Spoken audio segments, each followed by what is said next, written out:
What if I were to suggest that you play a key role in the awakening world? And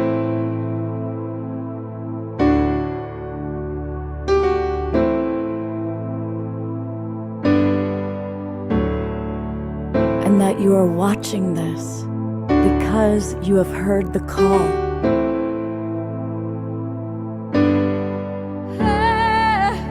We can start right now by opening our hearts and minds.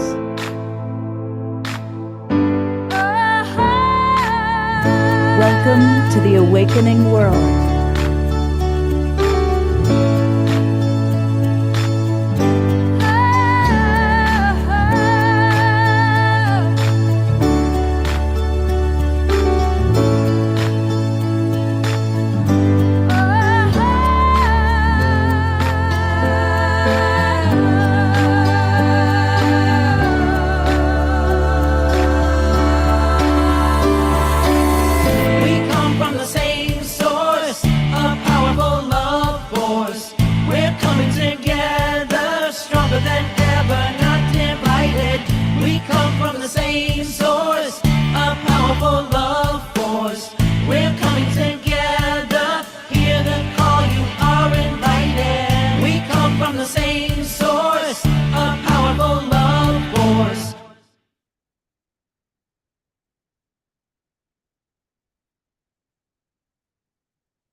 Hello, everybody. Welcome to the Awakening World Saturday night edition.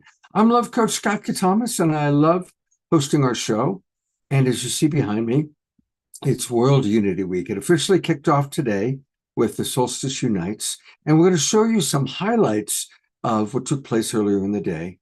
And to celebrate the summer solstice, we've got some really wonderful things planned. We're going to hear a beautiful message from Hope Fitzgerald. There is hope for the world, and Hope is bringing that to us and our Awakening World show. Allison Eden is back, and she's going to provide a very special experience for all of us to really be uplifted by. Our beloved Piper Dellums is here, and she's got a special message for us. And to always make things happen, Desiree, our wonderful new addition to the Awakening World, is with us. Dr. Mama Ivy Shadia is going to give us a sound bath experience that's going to blow all of our minds. And with all the wonderful, magical, incredible things happening in the world, most important, he's back. Our beloved Omashar has successfully made it across the ocean and back after taking care of his beloved mum in England. And welcome back, Omashar. We love you so much. Thank you so much. It is actually very interesting to be here in the United States again, because when you shift countries or even states, but particularly countries, you literally enter another vibration, another frequency, another realm. And England has got so much baggage, and the whole of Europe got so much baggage. I'm just being direct and to the point. And our ancient baggage for thousands of years, and the clearer I become, the more I can feel it. And it was very, very interesting, because I love England very, very much, because we tend to do that, love where we come from, or where this incarnation was born. And Tiara, you're on it, right? Good. And so I was really feeling it this time. But what I entered into was my mother, who, let's say 8 years ago, was going to the gym, is now almost completely blind. She's completely immobile and so demented you wouldn't believe it. It's like you say, give her some information, and then for the next hour she's repeating, what did you say? What did you say? What did you say? And you repeat it 100 times. And so this is not a pity party, but it's just that I went through so many vibrational frequencies and shifts, and for me it's all about mastery now. And I found myself, your mother is your birther, the earth mother. Let's not the earth mother, your physical mother. And so there's kind of a cord still there, no matter what happens, whether they have passed from this life or not. And I found myself energetically buying into her energetic field, and I found myself contracting, and all of the light and the love and the expansion that I have cultivated over this last decade or two, I found it eclipsing, and I thought, what the heck is going on? And it was really about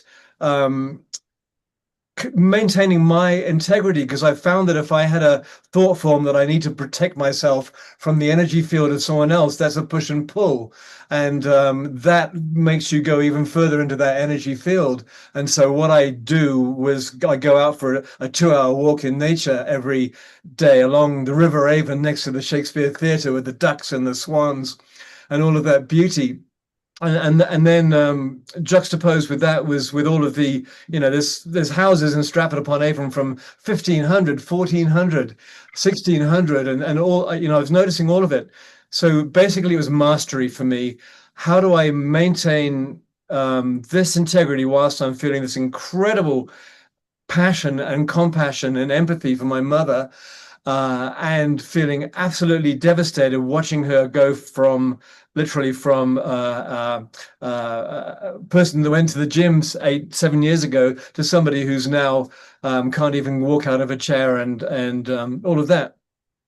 And so I'm not too sure if there's a message here, except that to thine own self be true, and what it taught me was that I still wasn't very integrous in my energy field.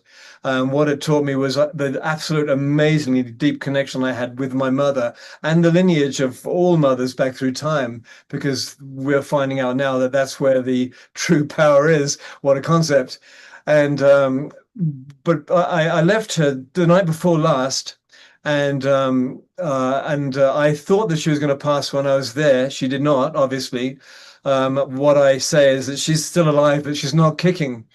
And what happened was, as I was leaving, she just burst into tears. She was absolutely so sad, so devastated that I was leaving her. I'd just given her 3 weeks of complete love. Normally, when I go to England, I like to disappear to Glastonbury and Avebury and the stone circles, and I wanted to do that within 3 days of being there. But I realized I just wanted to escape from the entropy that I was feeling and all of that stuff. But coming to the conclusion of this little soliloquy, I never knew the child in me that loved my mother so deeply came up. She burst into tears, and I just held her in my arms, and she was sobbing on my shoulders that she was going to miss me so much. And I looked into her eyes, and there was this unspoken saying, which is, we're never going to see each other again, are we? And with that, I started sobbing. And her partner, who's almost as decrepit as she is, I'm not saying that in a judgmental way, it's just the truth, was in the room with me. So it was so intimate, and it's like it was really hard for me to remain open, being watched. And so I actually left. I said, I'm going to go now. And I walked downstairs, and my mother lives in one room upstairs now. She can't walk. So she lives in one room. For the last year and a half, she's been sitting in a chair for a year and a half, laying down in a bed at the end. But anyway, I went downstairs, and the house that she still has is the house that I was brought up in. And I went into the pantry, which is a larder for you guys. What is it, a larder? Whatever, the place you put your food. And I closed the door, and I just burst into tears, and I realized I couldn't leave. It was guttural. The child in me was, I'm not going to see my mummy anymore, and all that stuff. And so I went back upstairs, and my mother's partner left the room, and I just sat down with her and sobbed. And I said, I don't know if I'm ever going to see you again. And she kind of just was beside herself and sobbed. And then I felt the spark of it felt really weird that, the me that I am now, the bright light, heart-centered, light-focused being, leaving somebody I had such deep compassion and empathy for. I still do. It felt like an irony, because shouldn't I be there, like, holding her? And the answer to that is no, because we have to, the only focus now is God, Goddess, 100%. That's it, because everything else comes into form from there. Anyway, Scott, I think I'm kind of rambling now, but if you want to jump in and Well, I just want to say, people, we love you very much. And let's take a moment and send love to your mother and tell us your mother's name. it's Kate, Kate Whittingham. Kate. And she was actually born as Mavis, and Mavis is the name of a thrush, which is a songbird, name of a bird in England, but she didn't like that name, so she changed it to Kate. So All right, well, so here's to Kate Whittingham. Maximum grace to your mother and to yourself as she prepares to transition out of her body. And we give thanks to you, Kate, for giving birth to this beautiful man that is such an important part of our awakening. Thank you, Kate. Thank you, brother. All right, well, on that note, I'm going to play us a little song, and we'll do this because that's what we do. And we'll do this.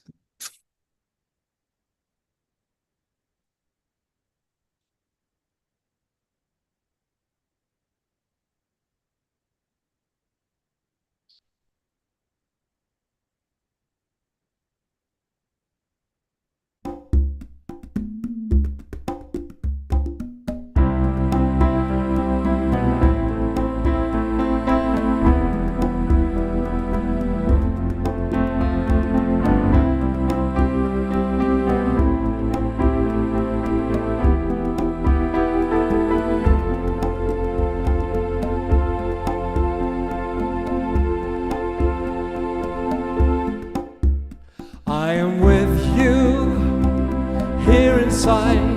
Don't worry, don't worry. And I love you more than you could know. So come along now and lay your head on my heart, on my heart. Close your eyes, dear, and rest a while in me. Keep open your heart and let in the sun. Bathe yourself in the garden of one. Know you're at home and in my embrace. Here is divine grace.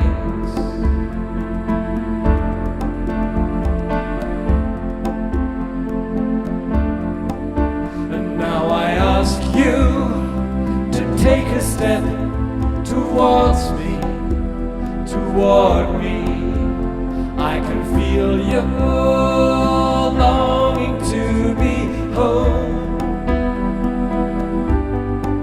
So come along now and lay your head on my heart, on my heart.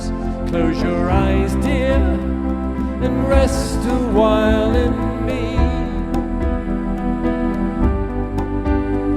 Keep open your heart, let in the sun. Bathe yourself in the garden of one. Know you're at home and in my embrace. Here is divine grace.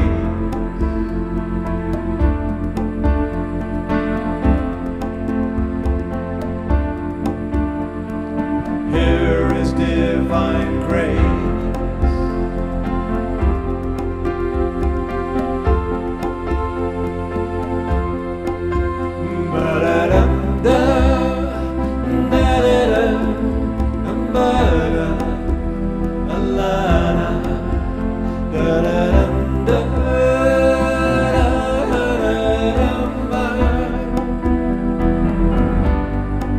So now I ask you take a step towards me, toward me.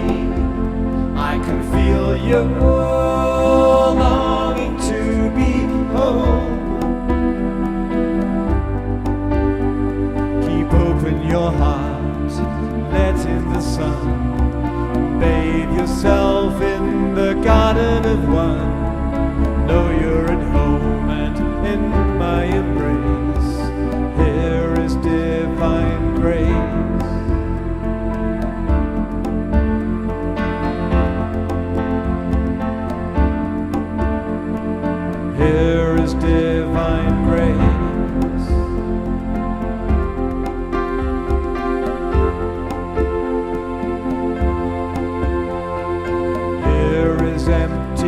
face.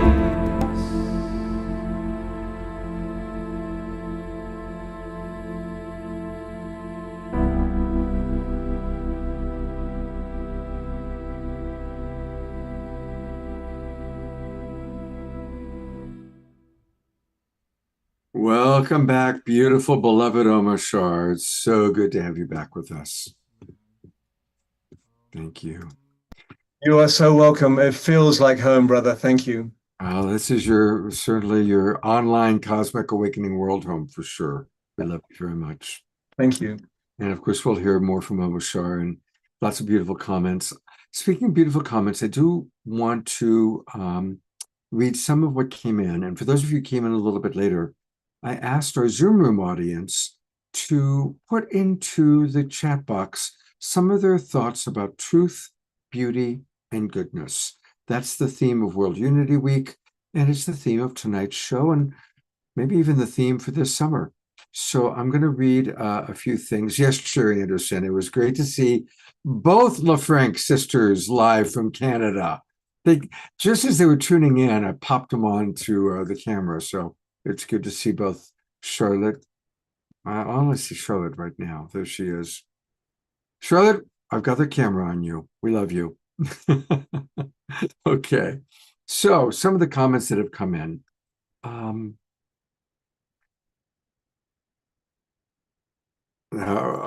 having to go past all the beautiful comments of people appreciating Omar Shah and loving Omar Shah. So there's a lot there.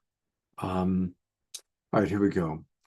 Reverend Jeffrey writes, may the sustaining grace of our awakened awareness guide us in our co-creative partnership with the divine. This is truth. Absolutely. Susan Bloomquist writes, compassion, and still about Omar Shah, but she's remembering the moments of her last time with her mother. I remember mine too. I lived with my mom the last 6 weeks of her life. All right. Julia writes, I'm in southern Michigan, just over the Indiana state line. Truth is what we look for from our point of view. However, truth is really much more than that. It is all around us in very peace of nature. Peace is in our heart, but we expect to find it somewhere else. It's not a simple thing. It's part of the difference in how we round out the idea of love, the only law that cannot be broken. The peace and love we are looking for is already present once we accept what appears to be differences. It is just the light shining through because of what others might call darkness. Julia, beautiful. That's a beautiful definition of truth. Thank you.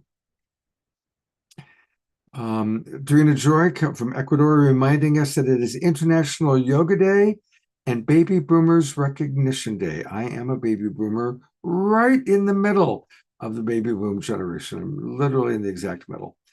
Welcome, Mark Denisovsky. And yes, Jerry Anderson, it is righteous to have Omar Shah back home. I know that I had seen earlier a couple of other comments. Jerry writes, beauty is in the eye of the beholder if we have the eyes to see beauty. Beautiful. He also writes, truth is what sets us free to be our true, authentic self. And then finally, Bridget writes, I feel like truth, beauty, and goodness kind of go together. I always like to think of asking for the knowledge for the best outcome for all. Absolutely. A couple more just came in. Reverend Jeffrey writes, I speak my truth with clarity and compassion. Susan writes, love, empathy, and compassion, Omar Shah. Remembering the last time with my mother. So you've triggered some really lovely memories for us as you shared with that. Thank you so much. All right. Well, a wonderful truth came into my world today. I don't scroll Facebook very much. In fact, I only went on Facebook to post a video that I shot last night from a concert I went to.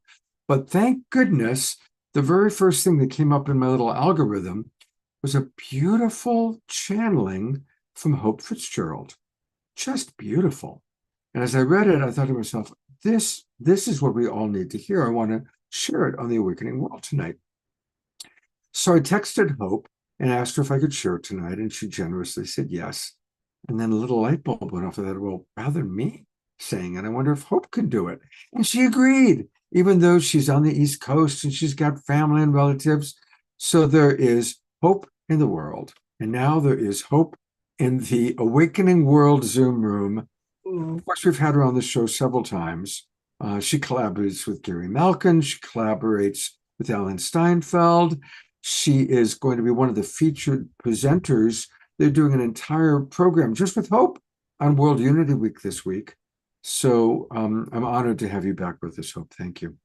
Thank you, Scott. I was very honored to get your text today and to that you got to read that post. I've only recently started sharing things like that on Facebook, so I'm glad that it touched you. Yeah. So, and I'm thinking that the timing of it and reading it tonight, given the news that's just come across in the last hour, Yep. might be helpful. I want to set this up a little bit. The channeling came in about a week to 10 days ago. And it came in because I was troubled, having one of those low moments when I'm looking at the world and wondering what the heck. And when that happens, I find the best thing to do is just to go up, right? I think many of us do that and tap into a higher consciousness. So this is the result of me reaching out for that kind of guidance. So I'll just read it out. Dearest souls, do not be burdened by the events that have rocked your world recently. It is not that they aren't terrible, they are, but do not accept them as your own personal burdens. We wish to make this clear. The events that have unfolded are heinous and receive no praise from us. But we also recognize that those who are reading this now or hearing this now are not to blame. Yes, there is such a thing as a collective consciousness, and your thoughts do contribute to the masses. But in these cases, your thoughts are clean and of unbridled benefit to the whole. Do not chastise yourselves for your upset or anger. It is normal to have the human empathy to care. However, you must keep your own vessel strong. So please, we beg you, do not carry that which is not yours. The world is going through the stages of grief, as any entity would when there is a dying process. What is dying is the total greed and power-hungry energies that have been wrapped around your world for eons. It may look like they are winning, but in fact, they are blowing themselves up. You may see this in the long run, but for now, you are still in the process of observing the process of destruction. Take heart, dearest ones, for your stalwart focus on the positive, on love, and on creation will win the day. You will see. Now is not the time to dissolve into melancholy and despair, but quite the opposite. Reach down into what you know is true and hold fast to that. We are here, loving you every step of the way, and are always at your sides to assist in any way we can. You cannot see us, perhaps, but you can feel us, we hope. We offer a hand when you need it most. Thank you, brave ones, bravest ones, for being willing to walk in the world at such a time. You are the strongest of the strong. With love, the Ascended Masters.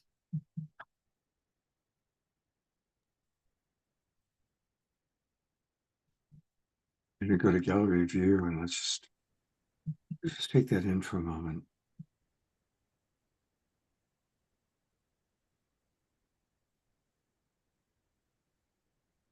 And really feel your own relationship to the Ascended Masters, to your guides, to higher intelligence.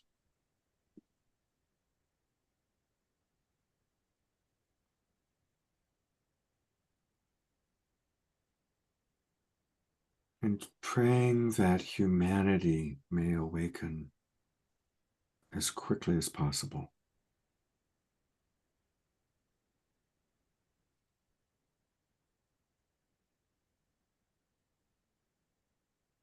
And I give thanks for hope and each and every one of you for your commitment. We are the Global Peace Tribe. It's a painful time when our country, most of us are Americans, is dropping bombs on another country. And as Global Peace Tribers, it's painful. So that's why I feel like Hope's message is so incredibly important. And Would you like me to put it in the chat? yeah, if you could put it in the chat, that would be great. And I'll read a few comments that are coming in. Dr. Laura writes, I'm heartbroken, heartbroken, heartbroken.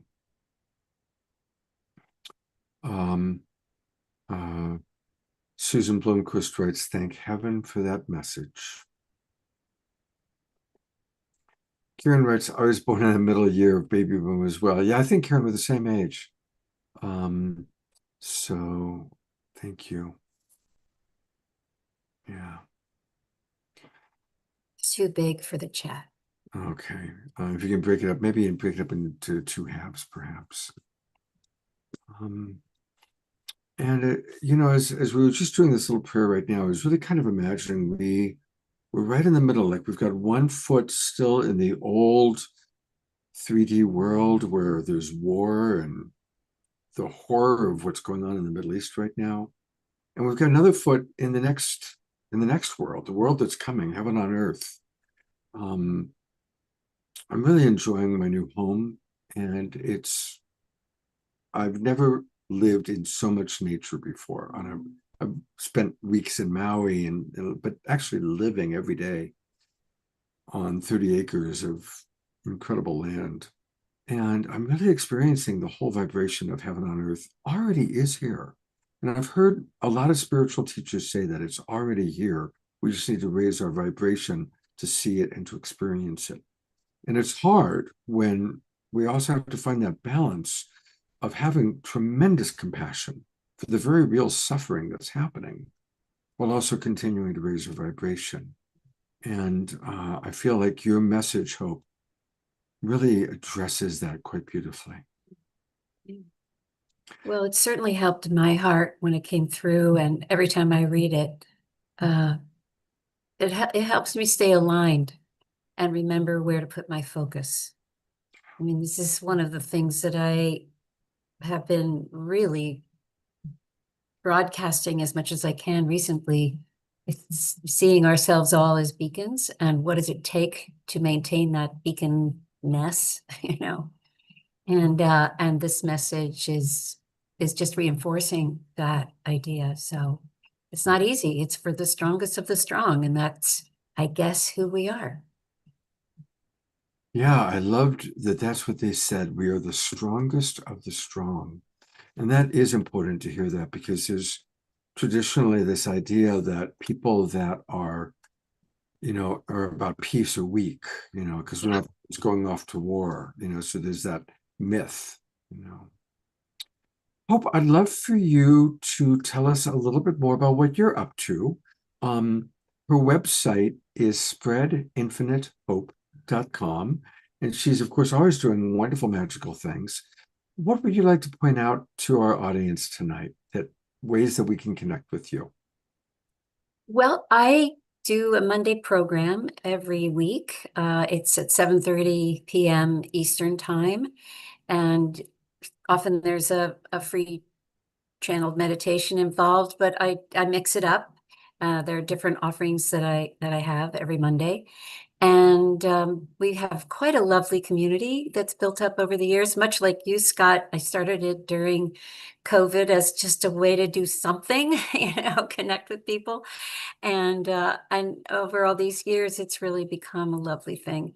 I'm very excited that I've been asked to create a course on the Shift Network. Wow. No, I'm so psyched. And I'm going What's your course going to be on? What's it's it going to be on the Infinity Wave, this cutie pie right here.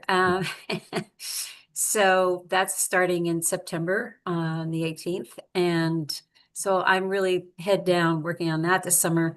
The other thing I'm working on is finally creating a dowsing course online so that people can, so many people ask me about how to dowse. And so I'm finally going to teach about that. And I'm excited. So those are my two projects this summer. And then I'm probably doing a workshop in Florence in the early October. Oh, Because I haven't done any workshops except for when I take my trips with groups. I haven't done anything in situ in Europe. So I'm hoping to, help people, folks who want to learn about dowsing or the infinity wave in Europe. So that's on the immediate horizon. wow. All right, well, there's a lot of wonderful things. And again, you can find all of what Hope's doing at spreadinfinitehope.com. And I'm trying to find where the information is on your Monday workshop or your Monday night class. Where do we find I that? think it's under, if you look under sessions, or yeah, I think it's there. Channeling Salon and No, where is it? Oh, good question. And you're awake. No, that's with Gary. That's what you do with Gary on the show. I think it's on the homepage. I should know. I feel a little like adult right now. Not be able to tell you. It's moved around. That's why if you scroll down, I think, but if you sign up, I send out a weekly newsletter on Sunday and an invitation on Monday. So Okay. you'll always have notification, and there's a calendar in it to show. Oh, geez, that's still there. That's from a year ago. I guess I have some work to do on my website. This happens. Thank you, sometimes. Scott. This happens sometimes. I go to a person's website, they go, oh, wow, I haven't been there in a while. So, Thank you. well, I'm going to make a note right now to talk to my team about that. I'm going to read just a quick note. Lorna Sass wrote, much gratitude for your devotion, Hope. Your name so perfectly describes the gift that you bring. That's true. Thank you so much for joining us tonight. You Thank really you. Thank brought you the so perfect much. message. Thank you. All right. Blessings, everybody. Bye-bye. Well, we're going to go from one wonderful soul to another wonderful soul. I'm really grateful that Allison Eden has returned, and she's got something really, really special for us. Some of you may remember Allison. She's been on the show before, but for those of you that are new to Allison or you want to be reminded, she does a lot. She's an Akashic Records teacher, Reiki master, yoga teacher, trainer, and a spiritual awakening guide.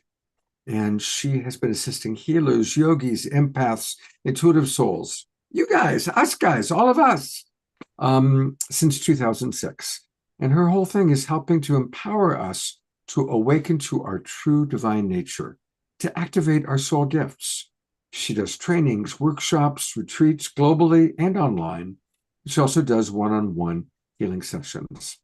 Tonight, she's going to be guiding us through a healing journey and activation within our own Akashic records. And she's suggesting that we get a pen and paper, or maybe just to open up a place on the computer, since we're all on computer right now, where we can take some notes. I wanted to have, since it's summer solstice, I wanted there to be a lot of music, celebration, and experiences. And so, Allison, I'm so grateful that you're here to lead us in a beautiful experience. So welcome back. Thank you so much, Scott. Thank you. Thank you. I am truly touched by this show. Already emotional from all the sharings. Thank you so much, Omashar and Hope. And thank you, everyone who's here to watch tonight. Tonight I am going to be offering a healing journey and light activation within your Akashic Records. And if you are new to the Akashic Records, I'll give you a little who, what, where, when, and why about it before we start. And the Akashic Records, or the Akasha, was the original name, the original Sanskrit name that the ancient yogis gave to this sacred realm of universal consciousness. And this sacred realm holds all information past, present, future, potential futures, even parallel realities. All information is recorded within this Akash through a vibrational archive. So, all information about your soul's journey across all time and space, all your incarnations, is held within the Akash. Same with mine, and same with the collective consciousnesses. So, it's a lot of information. It's a vast realm of consciousness and awareness. But luckily, we can fine tune that. And with particular questions that we ask the Akash, we get the exact answers that we need for ourselves right now on this journey to move ourselves forward. And everyone has the ability to open up your Akashic records and to read the Akashic records. It's not something that's outside of us. It's a part of us. And this is part of our new earth understanding, is that the divine is within us. The Akashic realm is within us. We are universal consciousness. The ancient yogis have been saying this for thousands and thousands of years, and it's written about in ancient texts. And so we have all this ability to access our Akashic records, this guidance, wisdom, and clarity from a higher soul's perspective that can really, really help us in our lives, and especially in these times, can help us to maintain coherence in the chaos, you could say, maintain a harmonious vibration, and to receive our own intuitive discernment about WTF is going on within ourselves and within the collective in this transition that we're all in. So I'm so excited to be guiding you all through this journey and this activation tonight. I ask that you come with an open heart, an open mind, and to just allow yourself to receive whatever comes through you, and just trust that that is exactly what you are meant to receive at this time, and that it is accurate. Okay. So I think we'll just get started. If you want to grab your pen and paper or have your notebook open on your computer, also please have some water.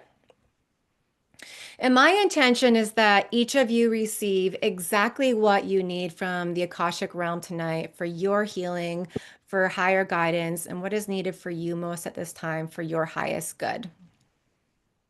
Okay. Also, you might think about, before we get started, an issue in your life or a collective issue that you may want to receive more clarity or wisdom or guidance with tonight. Feel free to bullet point that on your pen and paper if you'd like. And I invite you to have a sip of water.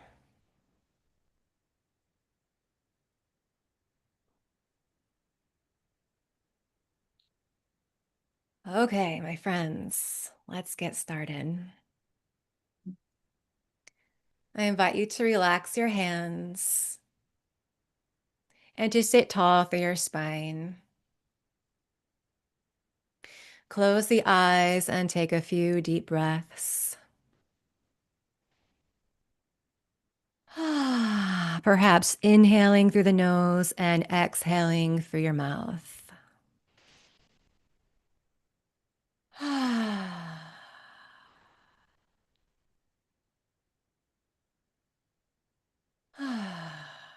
I invite you to call all of your energies home to you, into this present moment. Any energies that are scattered out there in the world, invite them gently to come back home to you, to your body, your mind, your heart.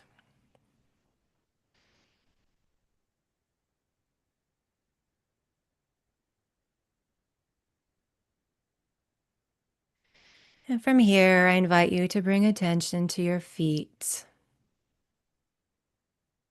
And from your feet, imagine a cord spiraling down, deep down into the core of Mother Earth, connecting with her loving, abundant energy. Perhaps you visualize that in a pink energy tonight.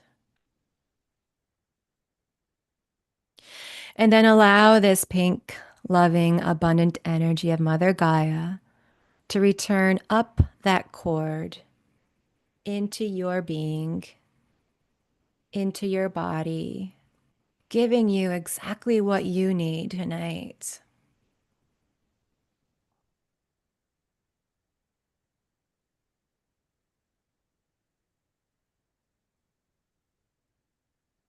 Next, I invite you to bring your awareness about 18 inches or so above your crown chakra to the realm of universal consciousness, where the energy of your higher self exists, the high frequency energy and light of the Akash exists, and all of our divine guides, our angels, our ascended masters, galactic beings of light, all those who are here to assist for the highest good. And I invite you to imagine that in a silvery blue energy tonight.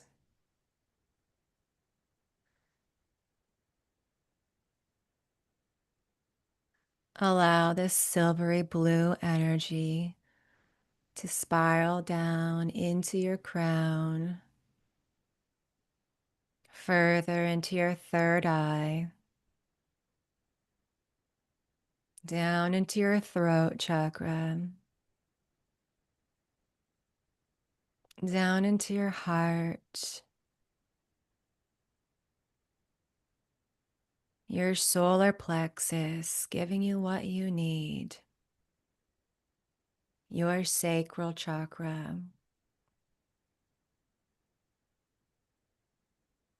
your root chakra, and all the way down through your feet and back into Mother Earth. So now you have these two beautiful energies, the pink energy from Mother Earth rising into your being, the silvery blue descending down from above. And they're circulating within your body and around your body, giving you exactly what you need tonight for your highest good. Take another deep breath in and out.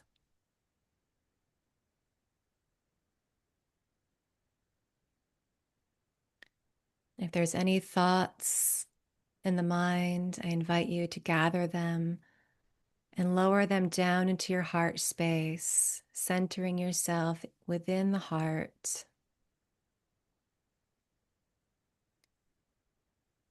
And from the heart, I invite you to repeat after me. In this moment, I relax my body. This moment, I relax my body. In this moment, I relax my mind. In this moment, I release my ego. In this moment, I call in the light. And in this moment, I open the Akashic records of, and then just fill in your name.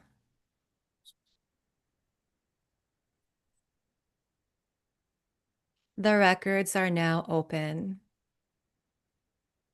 I invite you to take a moment to acclimate to this space of higher frequency light, of superconscious intelligence, of universal mind, noticing any shifts in your body.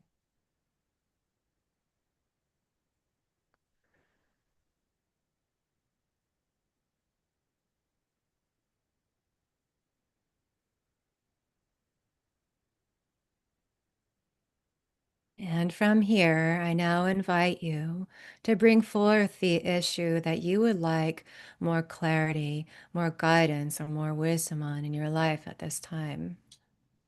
Or you can ask the Akash to bring forth an issue for you for your highest good.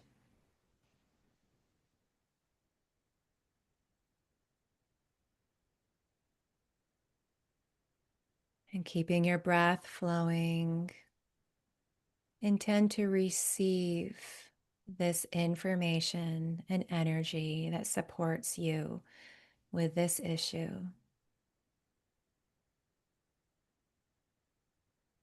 You may notice some feelings or sensations in your body that act as guidance. You may receive some words or messages within the inner mind, the inner ear. Some of you may receive visuals in your inner mind, or you may have a sense of knowingness, a simple inner knowing that something is true.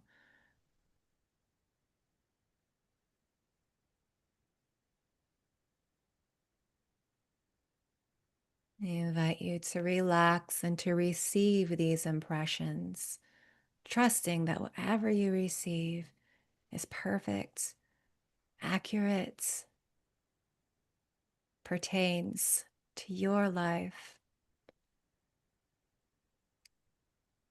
and your self growth at this time.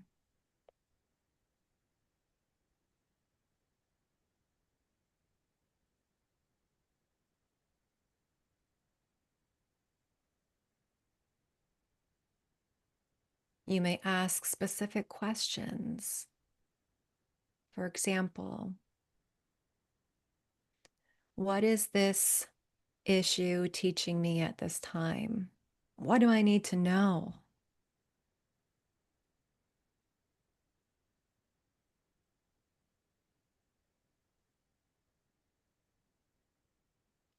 Or how can I best support myself regarding this issue at this time?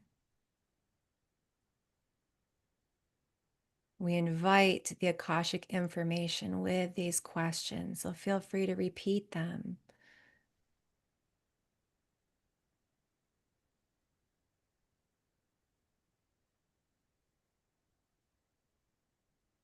I invite you to write down or type what you receive, or if you prefer, to just listen. How can I best support myself regarding this issue?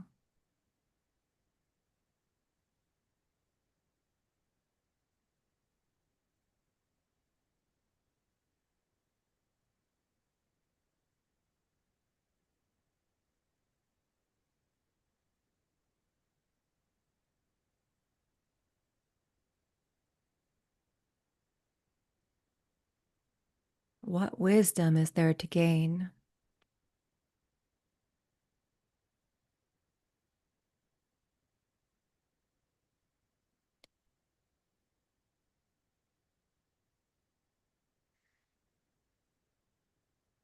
Keep your breath flowing.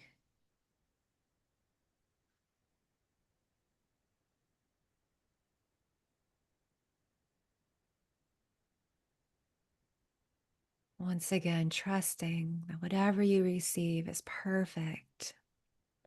A feeling, a word, a visual, a knowingness.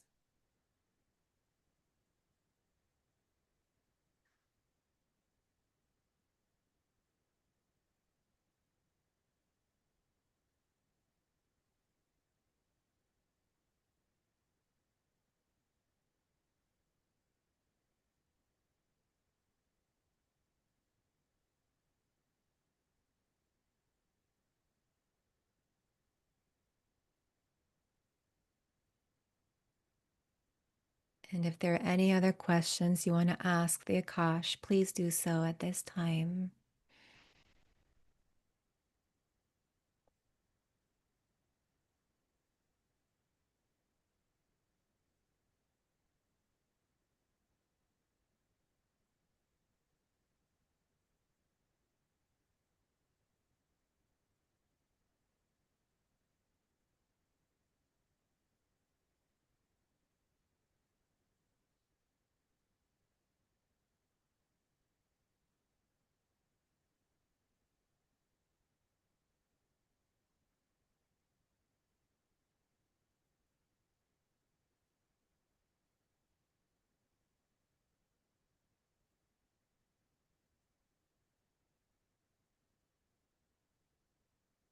Beautiful. I now invite you to slowly bring your palms about 6 to 12 inches apart. And just imagine that you're holding this issue in your hands. And we're going to intend that we send light to this issue for the highest good. Trusting that this light, this universal intelligence, and all of our higher selves and guides of light know exactly what's needed so we can relax and enjoy this frequency, trusting that the light is giving you and this issue exactly what's needed for the highest good of all of us, as we're all connected, we're all one.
I invite you now to take a deep breath in through your nose and exhale through the mouth.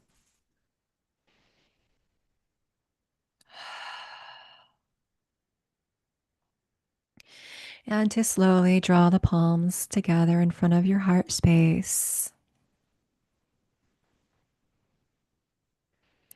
And from the heart space, we thank the Akash and all of our guides of light and our higher self for all wisdom and all healing.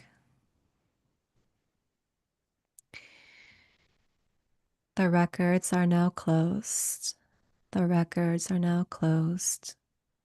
The records are now closed.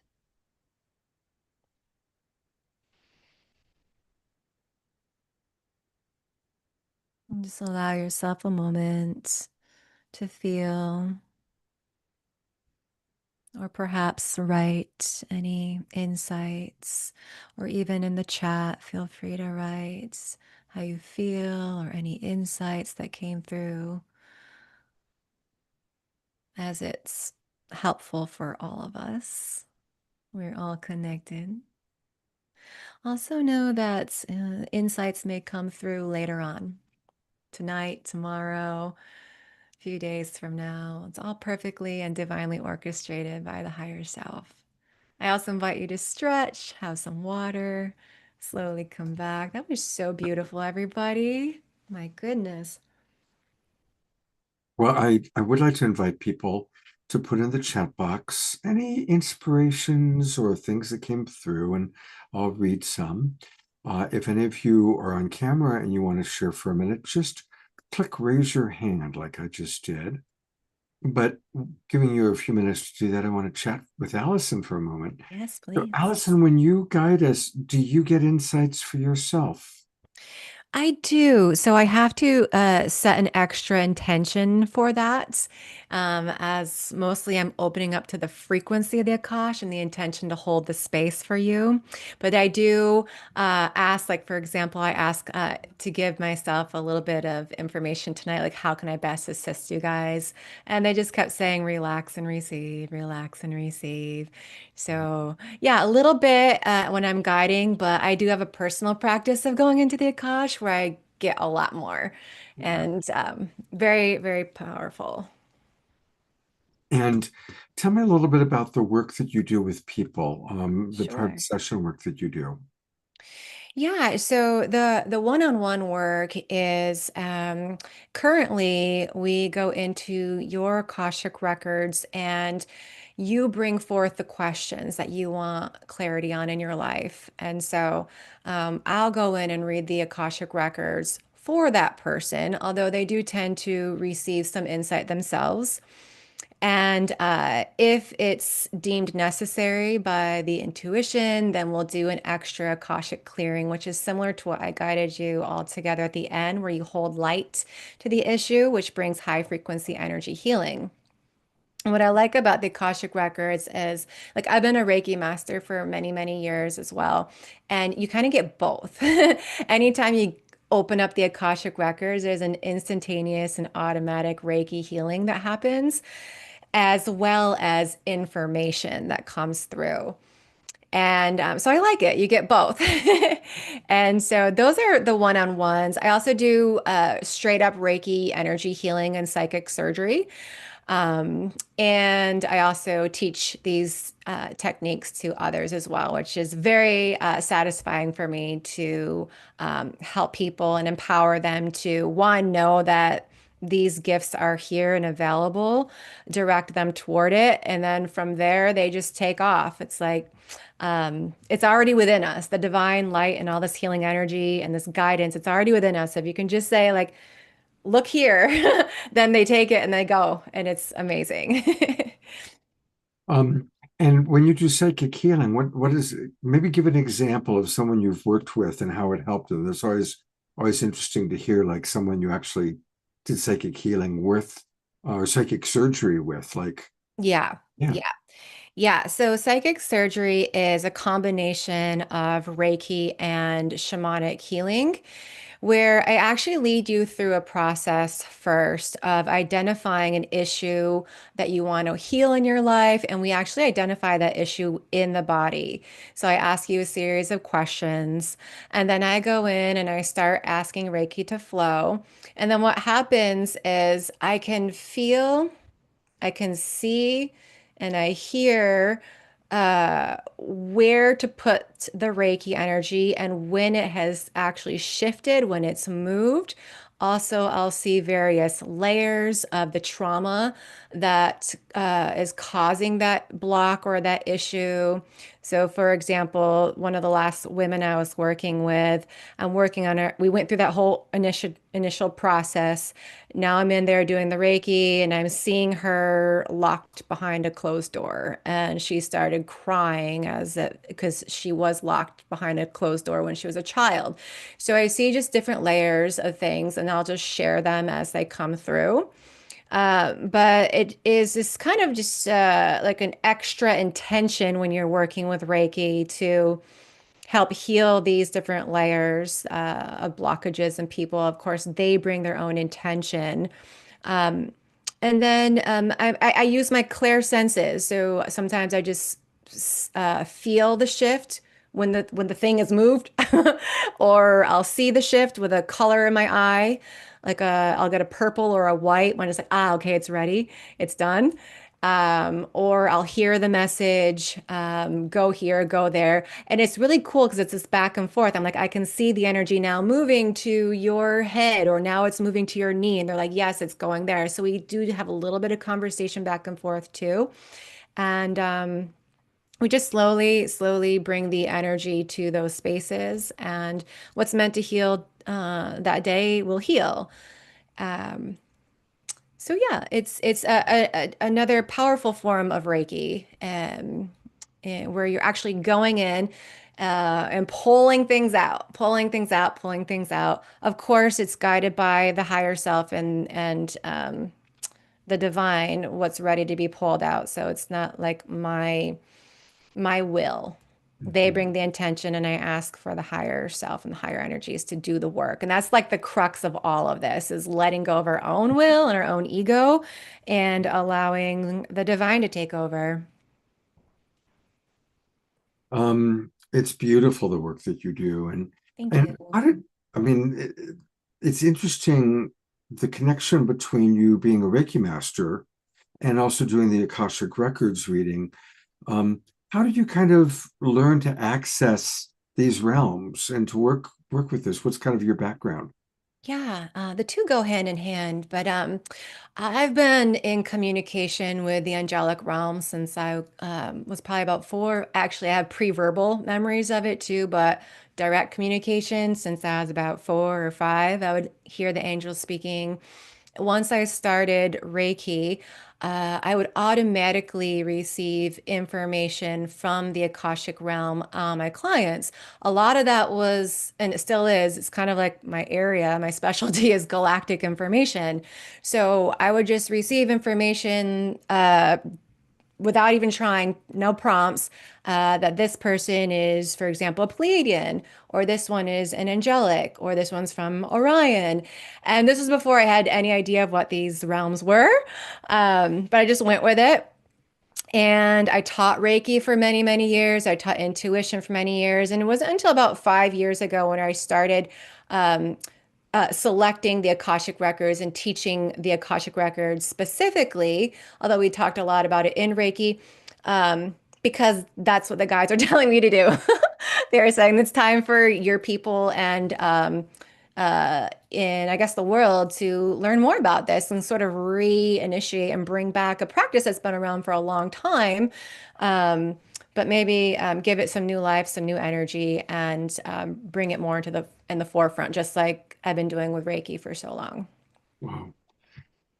Absolutely beautiful, Alice. Thank you so much. I'm going to read some of the comments that have come in. Thanks. Susan writes, "Thank you, Allison. I felt such a deep, relaxing peace."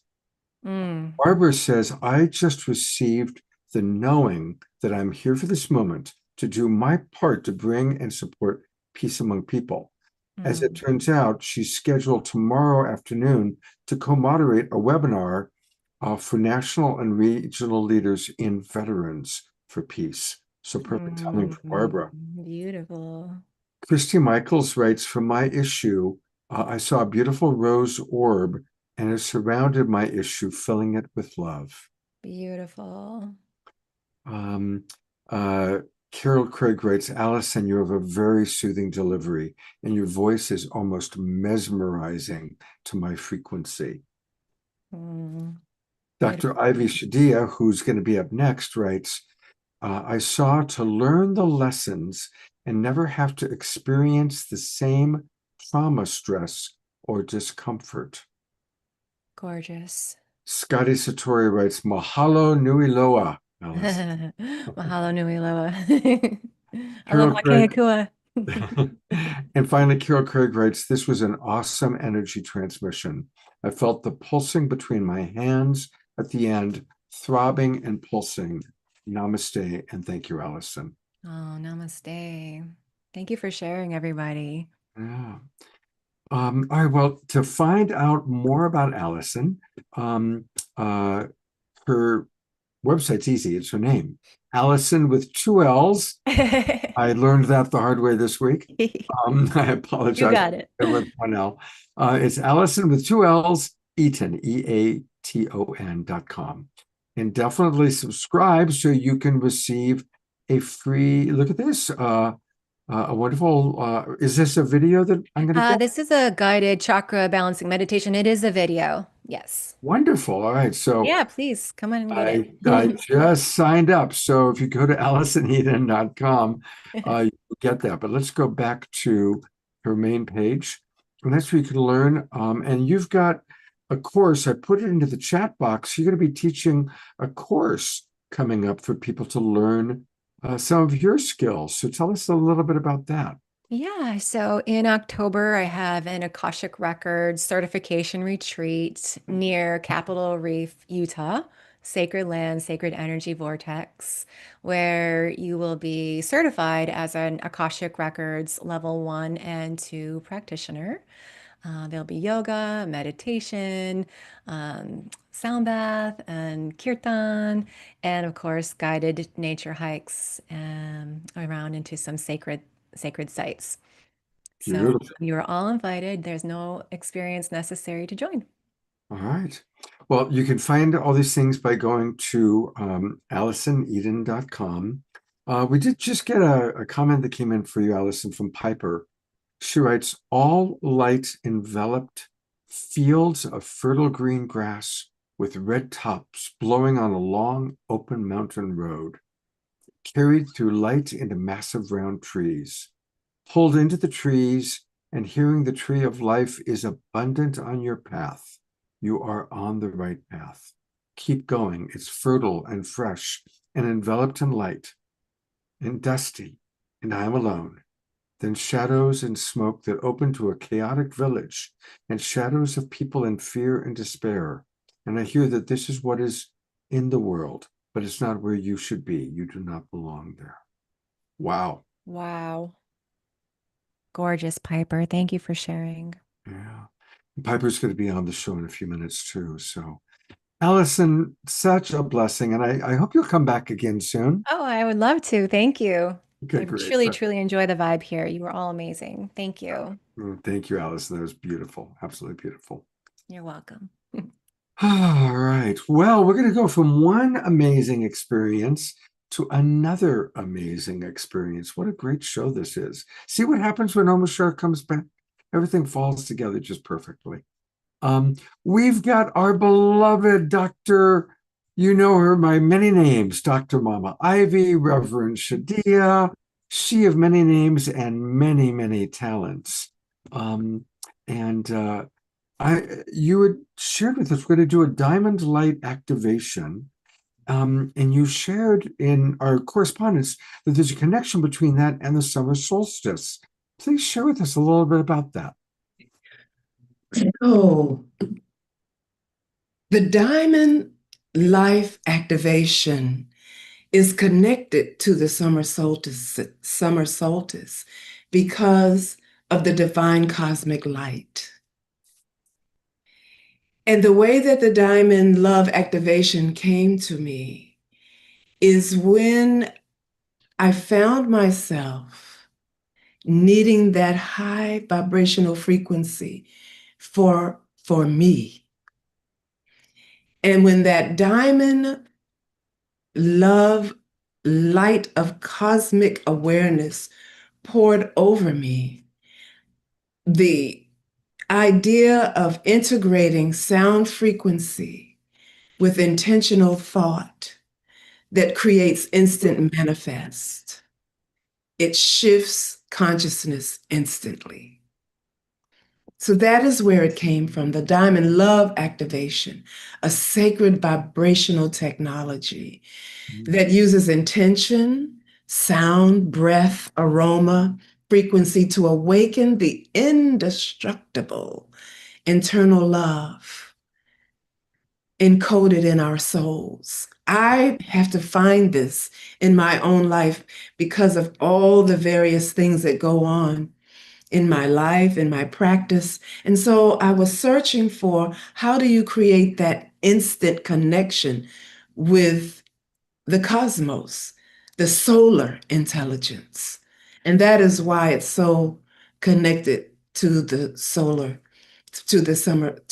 solstice. It's designed to dissolve energetic blockages and align our emotional field with divine clarity. And it just comes because of the level of frequency and the type of crystal frequency that I am using. And particularly tonight, I am using the Mother of Platinum quartz alchemy bowl. And that one is focused on balancing the heart and inner harmony. I will also be using the quartz copper crystal bowl, which is about grounding the entire life force energy and emotional resilience. And I thought this would be the perfect time to share that particular meditation. It is really not simply a meditation. It's a full ceremony, which we won't be doing tonight, but it's a ceremony of remembrance. It's a global healing offering, one that is a prayer. It is breath as a bridge to our inner intelligence, and it creates a sanctuary in the mind. Beautiful. My gosh. It's such a blessing to have you with us. And, I want to just remind everybody, and I go there twice, but her website, which is drivysoundspa.com. I go there myself sometimes because I like to start my day with meditation. So sometimes I have different people. You've seen some of them on the show that I really enjoy their meditations. And sometimes I go to Dr. Ivy Sound Spa because there's so many beautiful things to listen to, and also if you want to watch. So I just really want to promote this. It's drivysoundspa.com. And also she has a wonderful YouTube channel. I'll show her the YouTube channel a little bit later. What should we do to prepare for this experience? So if you have headphones or earbuds, I would take a few moments and put them on. On Zoom, that seems to be the most effective way to experience the sound frequencies. If you have water, I think we do from that last beautiful meditation, and this is a wonderful step into opening up even deeper where we just came from. It is really understanding that solar intelligence, that all you have to do is just be present. Mm-hmm.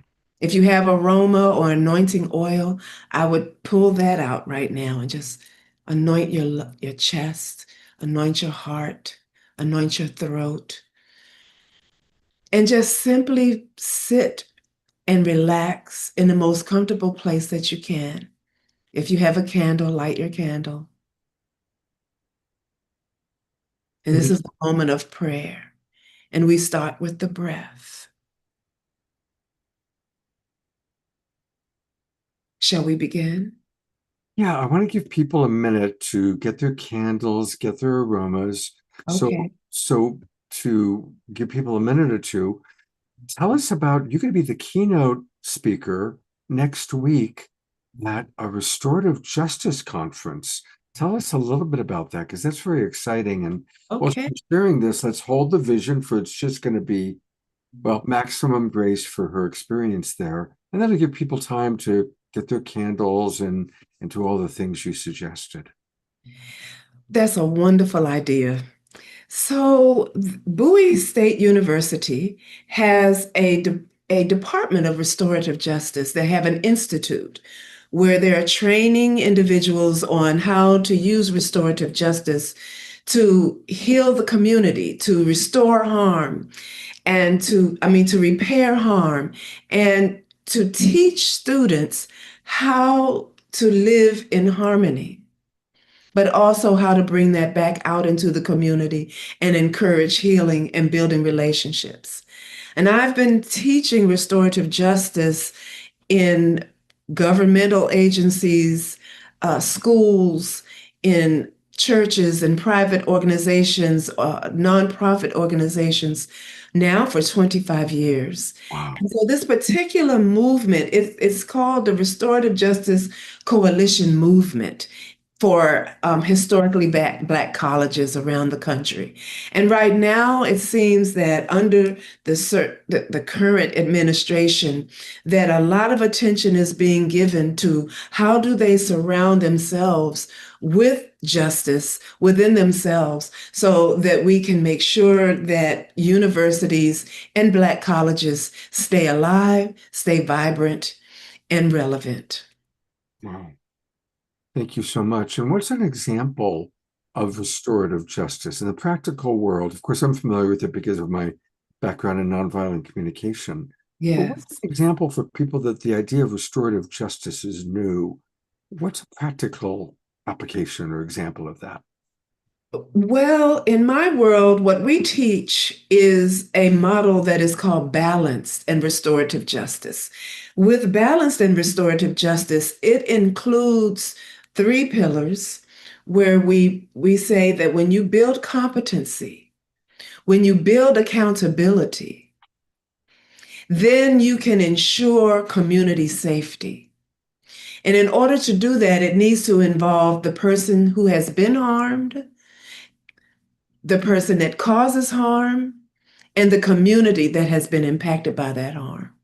And in restorative justice, from the balanced approach, it's about building relationships, strengthening relationships, but more importantly, repairing harm that has been caused as a result of crime, wrongdoing, or some kind of inappropriate behavior in relationships that causes sadness, causes trauma, and any other type of harm that may occur in a relationship. So, for example, a very good example of this, I'll tell you about a story. A young man who was in juvenile justice detention, and he was in school, and everybody thought that he was the guilty one when a student in the classroom threw something and hit the teacher in the back of her head. They immediately thought it was him because of his background and history of being connected with the juvenile justice system. Now, we have been teaching him restorative justice, and we've been teaching other students and teachers in the school about restorative justice and its practices. And so he requested a restorative process. In doing that, we had to include the entire classroom and the teachers, and everyone had to be in agreement with this. And by the time we finished the process, and what it is in a circle where we ask prompting questions to get to the truth. And before it was all over, it was very clear that that young man did not do it. The person who did do it ultimately admitted that it was him, and therefore this young man was relieved from having to be reincarcerated as a result of an untruth. And because everybody was involved in that process, we were able to explore and unpack the circumstance. We were able to explore and unpack why the students didn't even tell the truth in the very beginning, because everybody saw who did it. But nobody wants to be what they call in the educational system and in the community on the street. They said, "Don't be a snitch." Right. And so that as a result of not being a snitch, this young man almost had to be returned back into incarceration. So as a result of that, the teacher developed a much stronger relationship with that student as well as the rest of the students. And the one that caused the harm, the entire classroom had to come up with the best way for him to repair that harm. And the best way that the students thought that this harm should be repaired was, first of all, to apologize, write letters of apology. It impacted the entire school, so they encouraged him to speak at a school, what do you call that? In the auditorium, where he had to explain everything that went on in this situation, and he had to apologize publicly to his instructor. And what this did was help the students understand they do not want to have to experience a restorative justice process. So what happened is now the class is very peaceful. They're cooperative and very helpful because that student had to help that teacher for the entire school year. And so that's an example of repairing harm in a restorative justice model. Beautiful. I'm so glad we had that conversation. Thank you. I mean, of course, it's a little brief, but it's, again, this is the awakening world. And in our heaven on earth experience, in the next paradigm, that we're all manifesting, restorative justice is such an important part of how we're going to handle things, as opposed to crime and punishment in the current judicial system way, which is very outdated and Yeah. Yeah. Very much so. And right now, the way that the country is going, I do believe that we're going to have many, many more of these healing circle situations to repair harm, because so many people have been impacted in ways that they don't know what to do about it. So support is going to be needed. Yeah. Hallelujah, Anasuya, she was on the show Wednesday night and did a beautiful job of giving us a little bit of the history of Juneteenth and really pointed out that slavery is still happening and talked about some of the just staggering numbers of how many Black men are imprisoned in this country. Yeah. And it's just absolutely astonishing. So we need a whole new system. So thank you for all the different ways that you're making our world a better place. And Thank you. now hopefully everybody has lit their candles and they've saged and they're ready for this beautiful experience that you're about to provide. Awesome, awesome. So you have your beautiful sacred space, and I'm going to encourage you to right now gently close your eyes. And take a deep breath in through the nose and slowly exhale through your mouth. Again, deep breath in. Deep breath out. Allow your shoulders to droop down, down, down into relaxation. And allow your body to soften. And let your Turn the original sound on, sweetie. I knew I was going to forget that. Take a deep breath in through the nose.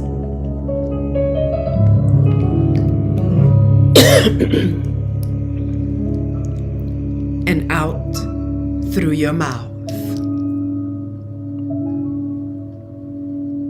Deep breath in. Deep breath out. Gently close your eyes and allow your body to soften as your shoulders drooping down, down, down, deeper and deeper into relaxation, deeper and deeper into surrender.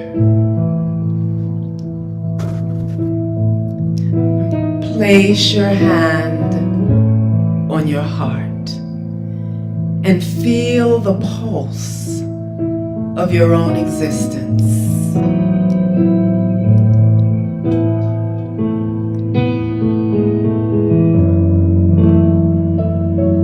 And breathe into your heart space and visualize a luminous diamond light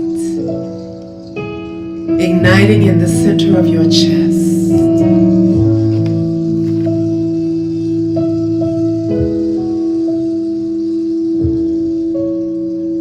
Clearing.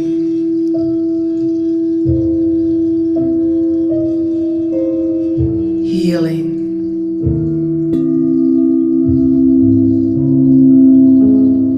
And this diamond love is indestructible love at your core. I'm getting some distortion. Uh-oh. And so I'm sure any suggestion.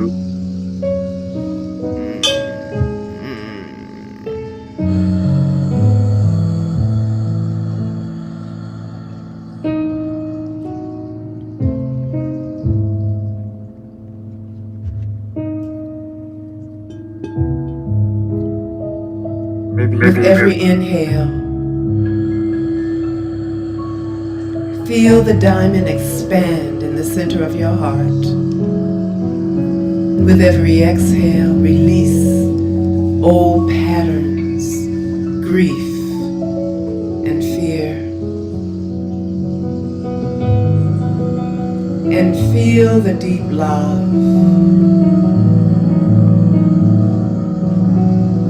in the center of your heart.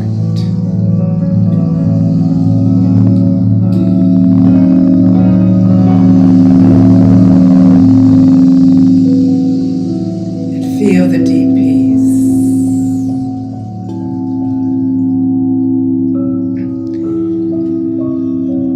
My soul is one with my spirit, and I am free.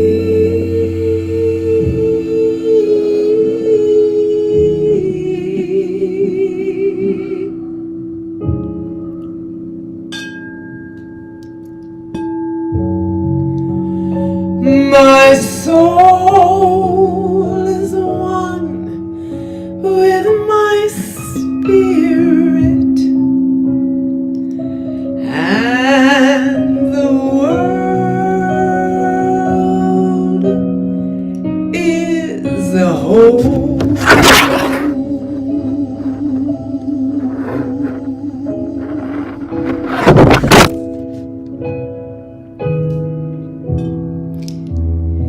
Deep peace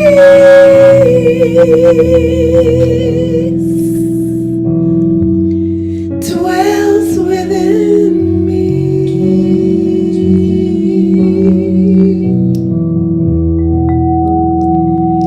Deep peace lives inside of me.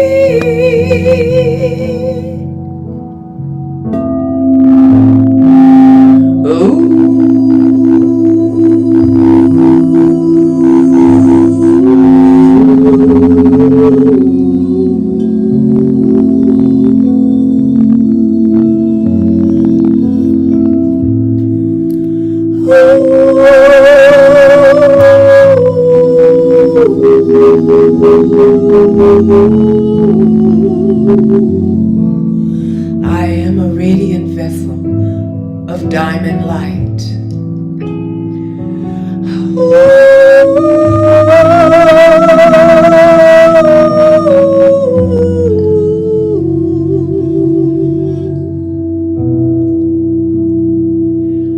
My soul is glad.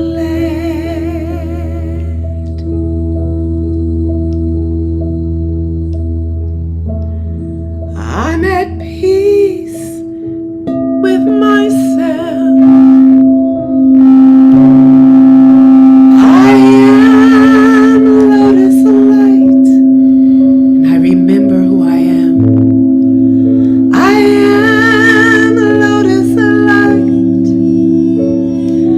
I am in deep peace. I choose love. I choose to heal. Deep breath in to the count of 4. 1, 2, 3, 4. And exhale to the count of 4. 1, 2, 3, 4. And prepare yourself now to see the diamond light in your heart growing. It is glowing and going brighter and brighter.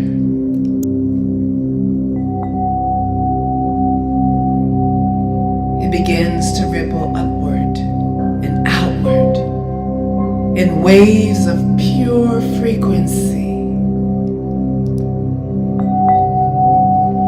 And these waves stretch way beyond your body and beyond the room.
This is your love motion.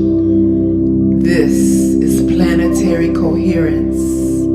This is global healing.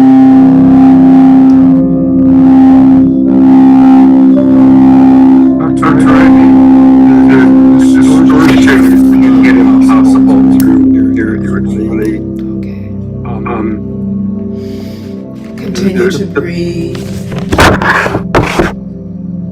probably the best bet is to not do the crystal ball at all and lower the volume so we can hear your beautiful voice. I can't even. I interrupted, but it's the distortion. Yeah.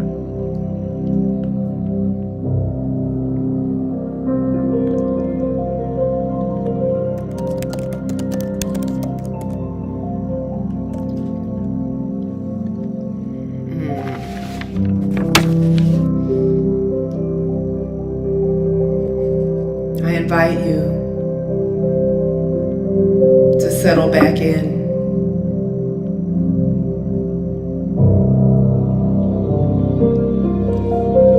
And feel the wave of the light that is beaming from the highest point in the universe. And it is pouring into your heart right now.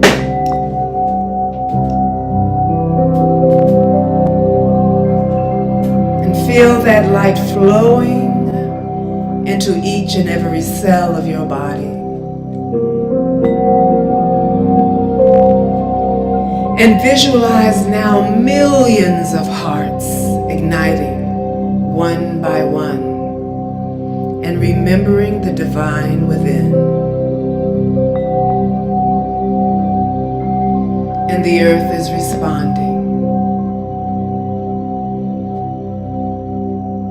Gently allow your body to sink deeper and deeper into relaxation. As you allow this diamond light in the center of your heart to radiate back outward into the universe.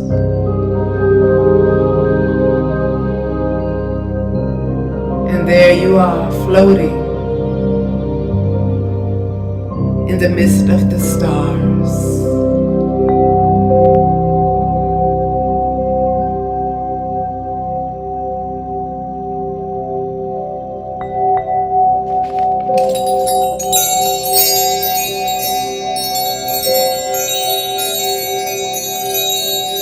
You're floating back and forth, back and forth, weightless.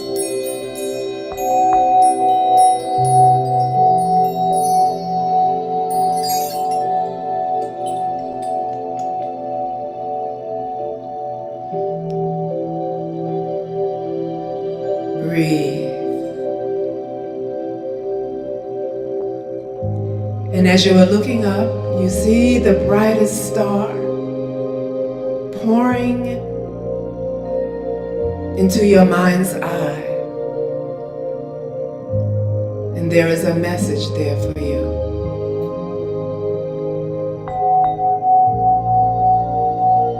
Receive the message now.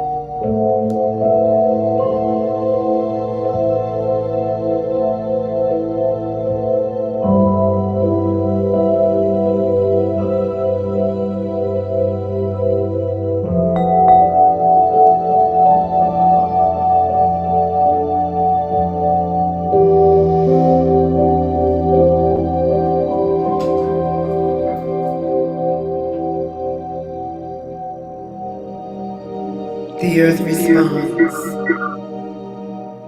She softens. She breathes. Her waters shimmer with peace.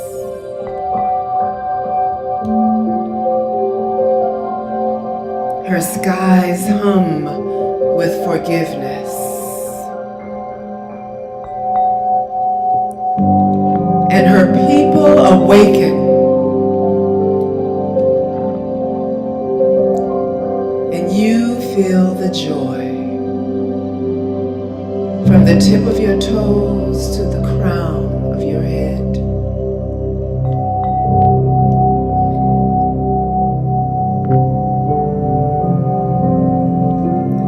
I offer this frequency to all beings. May all hearts remember their light. Let love flow through you. All stress, all anxiety, all fear are gone.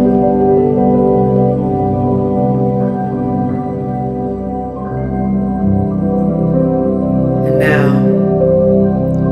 visualize this light wrapping around the entire planet like a shimmering grid, holding compassion, clarity, and truth. And affirm silently to yourself, I am a guardian of the frequency of love. My presence is a blessing. And together, we rise in diamond love.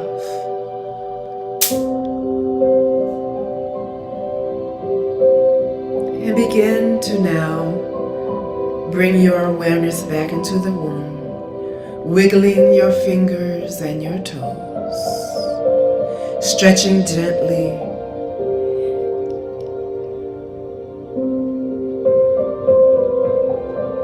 Release, letting go, letting go, letting go.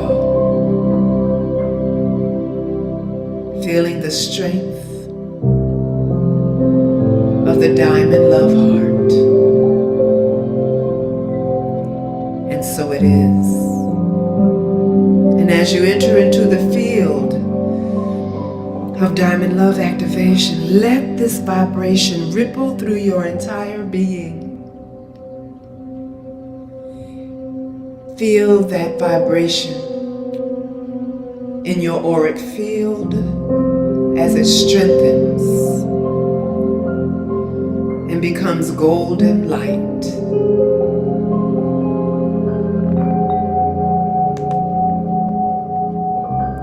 And so it is.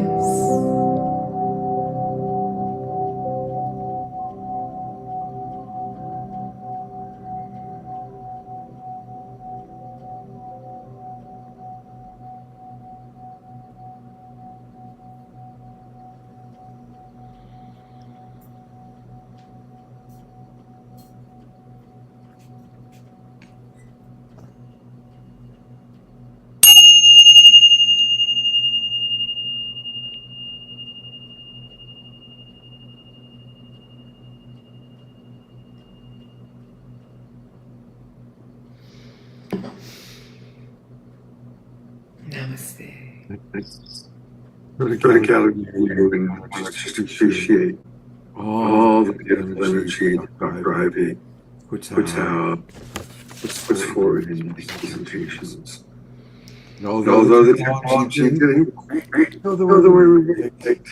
we should appreciate you, Dr. Mama Ivy, Reverend Shadia, for your incredible, Thank you. your beautiful soul and your creative expression, which is always so beautiful. Shoshana writes, this was beautiful and powerful, and I felt as if I was cruising on the diamond light carrying me. It was so lovely. Thank you. Thank you. Particularly felt the sound was actually activating. She wants to know if there's a certain type of bowl and sound medicine that you're using. So I'll let you answer that in a moment. In conclusion, she writes, thank you. There's also a lot of synergy and supportive energy in the Zoom room tonight. Absolutely. Yeah, what's the type of bowl and sound medicine you're using?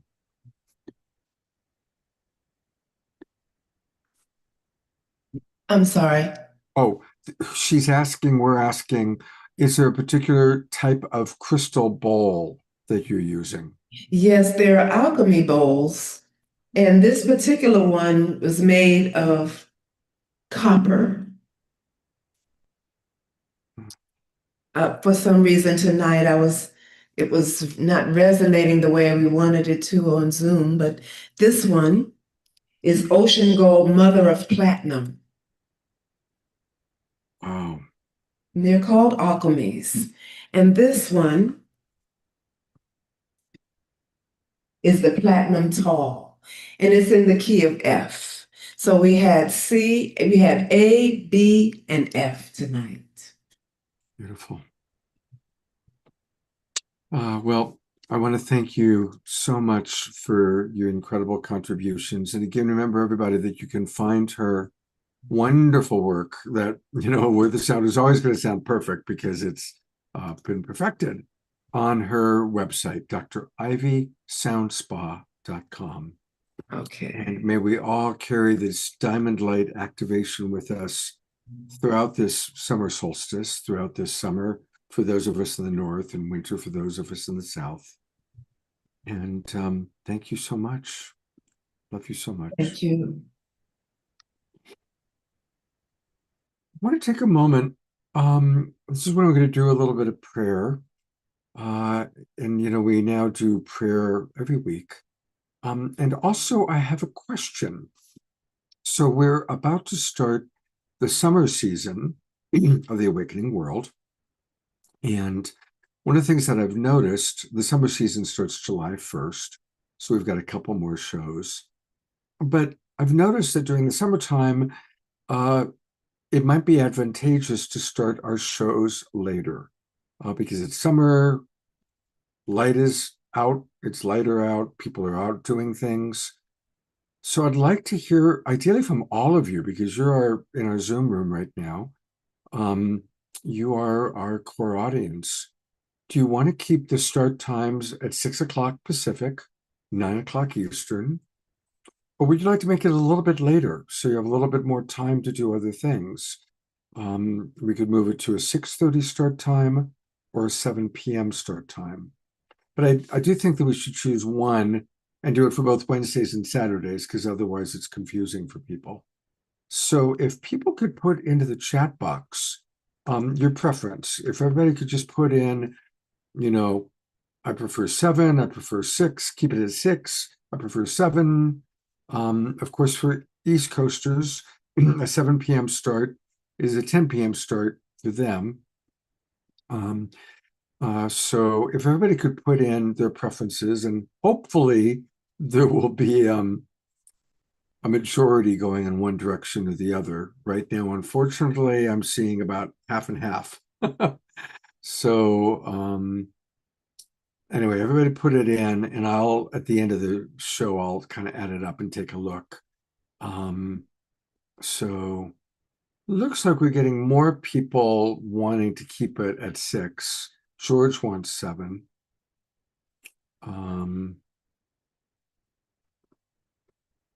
Yeah, more people are saying 6 and keep it as it is. Carol wanted 7. Shoshana wanted 7. But it looks like the majority of people right now are saying keep it at 6.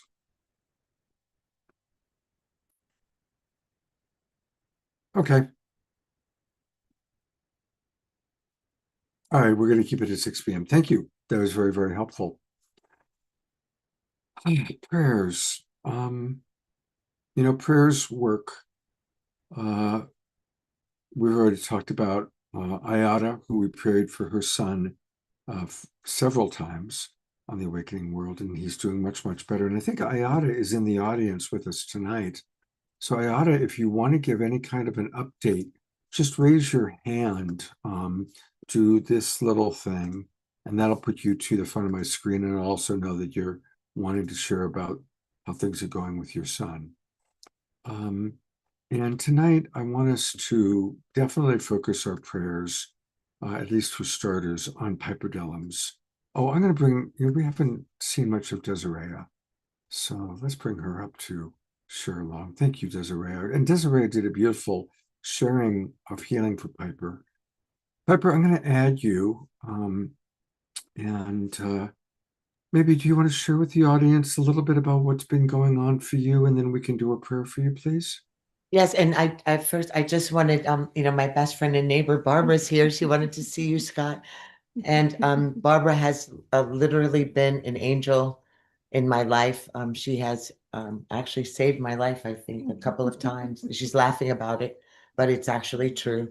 And in and out of the hospital again all week. And she's always by my side. And this is a true neighbor and a dear friend. And so I just wanted to embrace her and for her to send love. And she's a new part of our family. And Let's all send gratitude to Barbara. God yeah. bless, Goddess bless Barbara. Thank you for, my gosh, for all the support. And Piper has told me several times about Yeah. you. I So mean, I know about you. yeah. You're famous. Or And you met her in Santa Barbara That's right. at the film festival and in San Francisco. Yeah. So thank you, Barbara. Yeah, it's so it just so happens that when new things come up and right at this moment, this has been such an honor and a blessing to be with this family and in this healing and with Omashar and listening to the ancestors. But I am emotionally, I am ascended and elevated and grateful. Physically, I am in an extraordinary amount of pain. I mean, it is almost overwhelming pain. But we are working it out and figuring out what's going on. And I've been just in and out, but coming on today to be a part of this is so beautiful, and I'm so grateful. And we're going to find out what's going on, and have a couple of new tumors popping up, and we're figuring out what is sitting on all of the nerves to cause such severe neuropathy. And I still have the mass on my spine. So, but we're looking at something new that we found on under the arm, on the breast, and looking at the lymph nodes. So there's there's a lot of testing going on. And as Omashar and everyone has brought up, and we are in awareness, we're being really pushed through these fires and pushed through extraordinary circumstances in the world, in our physical bodies, spiritually, emotionally, for such a time as this, because we are really chosen and called to this time. So I'm understanding that there's a lot that needs to burn out in me so that I can release myself from not just the physical form, but the third dimensional space that we're in, because we are here, all of us, to utilize our gifts and our voices so that we can usher in this fifth dimension, that we can be the voice and the love and the road and the lighthouse. But first we have to let go of all of the things that still attach us to the world. So whether or not it is in our physical bodies and our emotional bodies and our financial bodies, in our exchanges with our families, it's all a letting go. And we have to be in this space. So I am grateful that I'm able to handle what is going on right now with me emotionally and physically, because it's not a why me, it's a why not me. And um, I have to embrace it as it comes. But being here is so wonderful, and messages are dropping. And when Barbara had to take me to an emergency MRI in the middle of the night, my oncologist, my doctors are amazing, but it was almost 9 o'clock at night. And he said, "We've got to get in right now," last night. And she got me there because my medication makes it such that it's too hard to drive. I'm just in too much pain. And I had an awakening inside of the MRI machine, a healing. It was so incredible. My 5-year-old me appeared to me right in front of me and was holding me and embracing me. And then, all of the exchanges, between the child and self that I heard with Omashar. I heard what he was saying, and a message poured down. And then I showed up again in my 20s in the places where I needed to mend, and understand why I went through the things that I went through, and to let myself be free of how life unfolds when you're doing the very best that you can. And it was quite beautiful to let that go for myself. And so who knew? Then there was a one moment and the machine goes, you know that. But I was asking God certain questions, and suddenly the machine went, yeah, yeah, yeah, yeah, yeah, yeah, yeah. And then it went back to, and then I asked another question in my heart, and the machine said, yeah, yeah, yeah, yeah, yeah, yeah, yeah. So when I got out, I said to the nurse, I went, I just had a spiritual experience in there. And I said, does the machine say, yeah, yeah, yeah, yeah, yeah? And she said, no, the machine just goes, beep, beep, beep, beep. It was, so it's really quite beautiful. So somehow I am pushing through, and I'm so grateful to be here. Thank you so much for sharing. I love you. And Piper, I think you had a message you wanted to share on the summer solstice.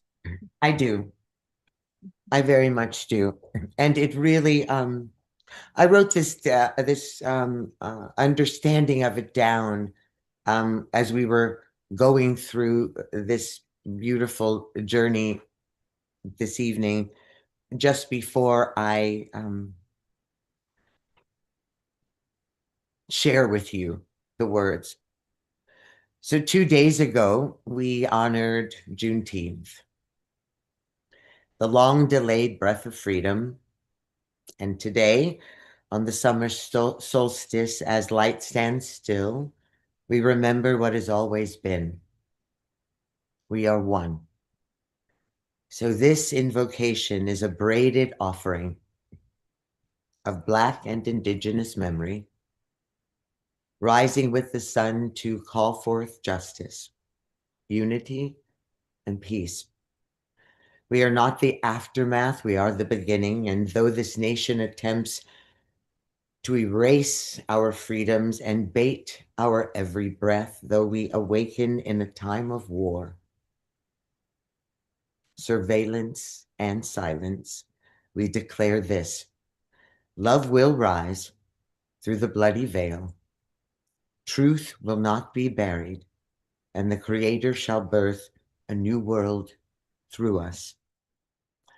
And I wanted to speak that before I speak to you the invocation, which is from all of my ancestors, spoken through my blood and the blood of my ancestors that built this country, and the blood of my ancestors whose country and land this was. Just one moment.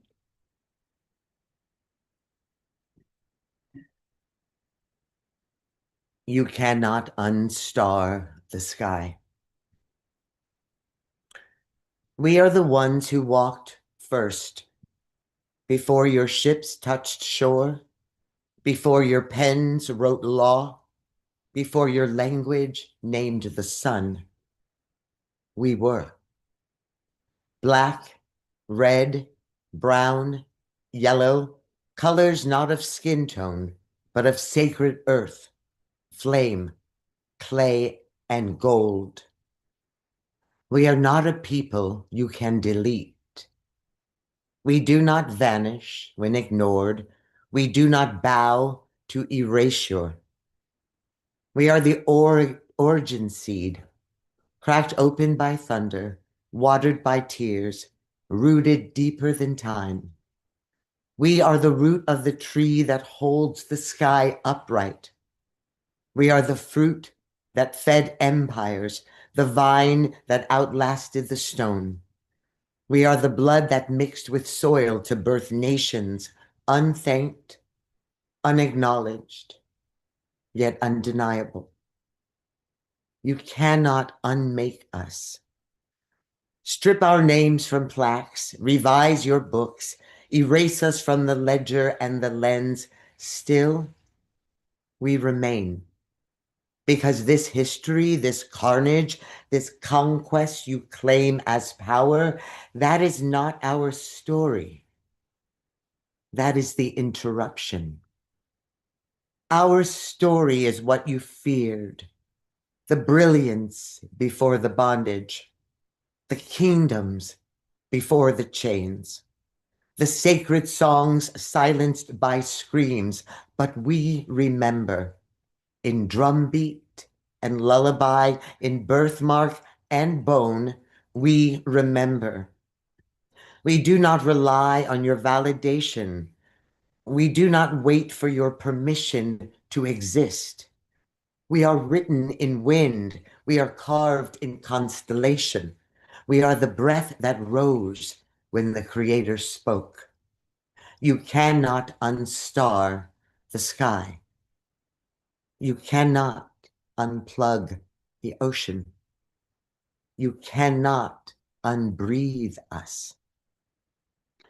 We walk with the ancestors and they do not walk quietly. We are seen, we are eternal, we are the first, and we are still here. We are the shadowed groves where hands once reached for light and were met with iron. We are the children of Congo, whose tiny fingers were severed for not meeting a rubber quota, whose mothers were raped as industry, whose fathers were skinned for ivory greed. King Leopold did not conquer, he devoured. 10 million gone in silence, but not forgotten. We are the tongues silenced in the belly of boats, the gods drowned in the Atlantic, the languages whipped into dust. We sang to keep our minds, danced to keep our souls. We are the ones who watched land disappear beneath boat print and treaty, the ones who bled through trails of tears only to be labeled vanishing. Yet we are the fire that keeps the buffalo moving in dreamtime. We are the cedar smoke between dimensions. We watched apartheid rise from the blueprints of your southern plantations. We saw Jim Crow dressed in new robes, wearing your flags, writing your laws. We see it still. The schools renamed, the families torn, the cages built for brown children. The badge that serves the whip, it is not new. We are the grandmothers of the Dahomey, the warriors of Zulu, the water protectors of Standing Rock, the dreamers of Birmingham. We wail in your ears like thunder because you forgot that pain is prophecy. We do not cry for pity, we cry to remember. So hear us in the winds, tearing through Mississippi trees, in the names carved into cotton sacks, in the stump of moccasin, the rattle of chain. Hear us. We are not extinct. We are embedded.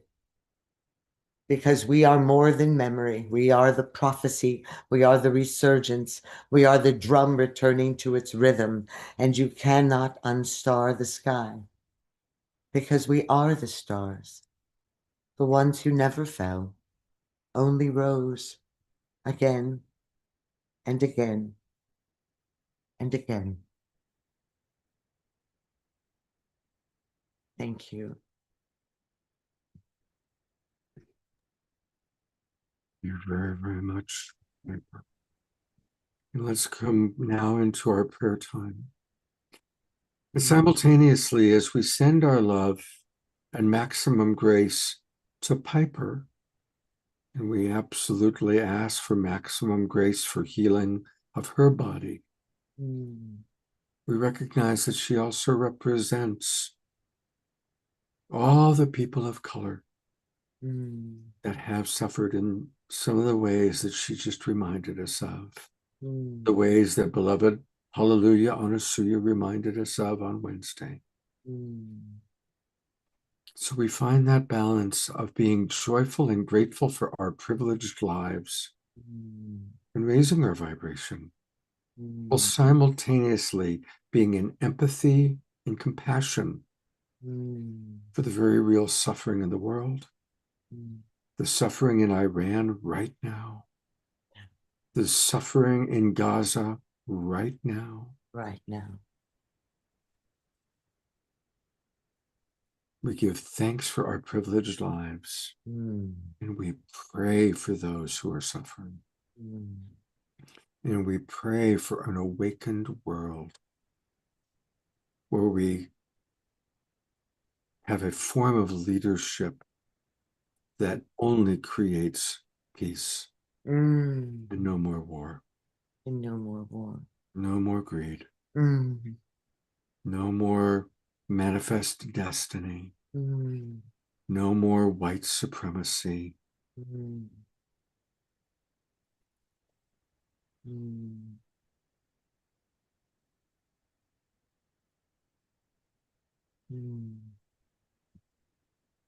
Maximum grace.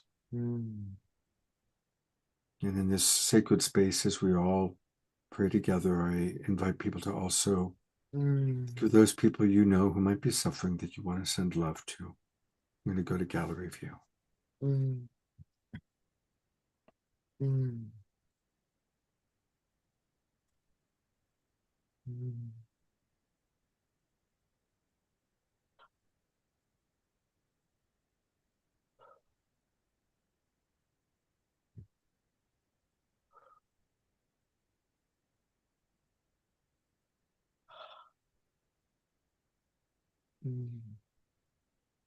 Maximum grace for Piper, for all of us, for all of the world. Oh, Scott. Aho. Aho. Ashe.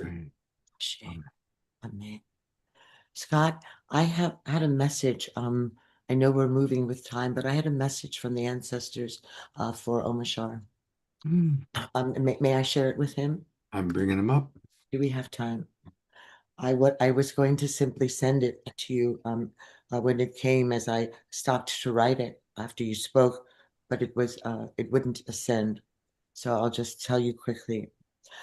The ancestors, my ancestors, say unto you, child of starlight, son of sacred lineage, do not mistake the silence of your mother's mouth for the absence of her soul. She is not lost. She is slipping beyond the narrow threshold of this realm into the river where memory and spirit dance whole and unbound.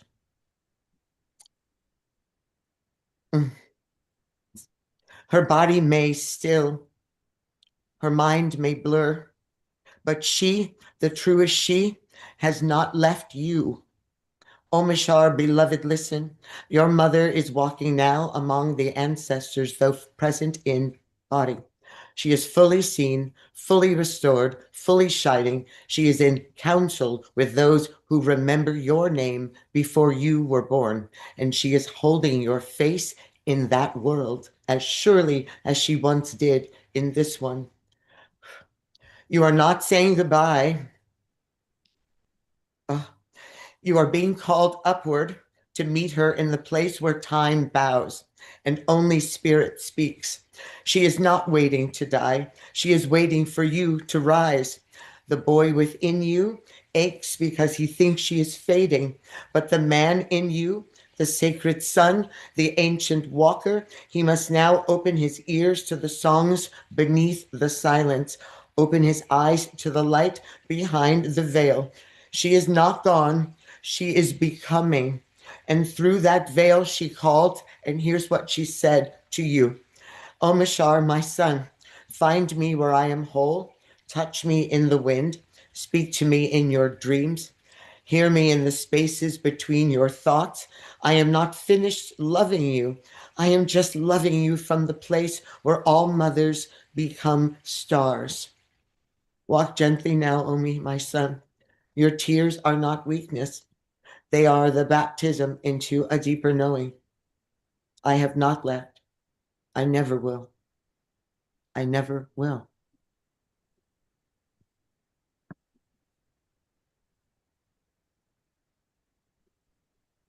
Thank you. Thank you.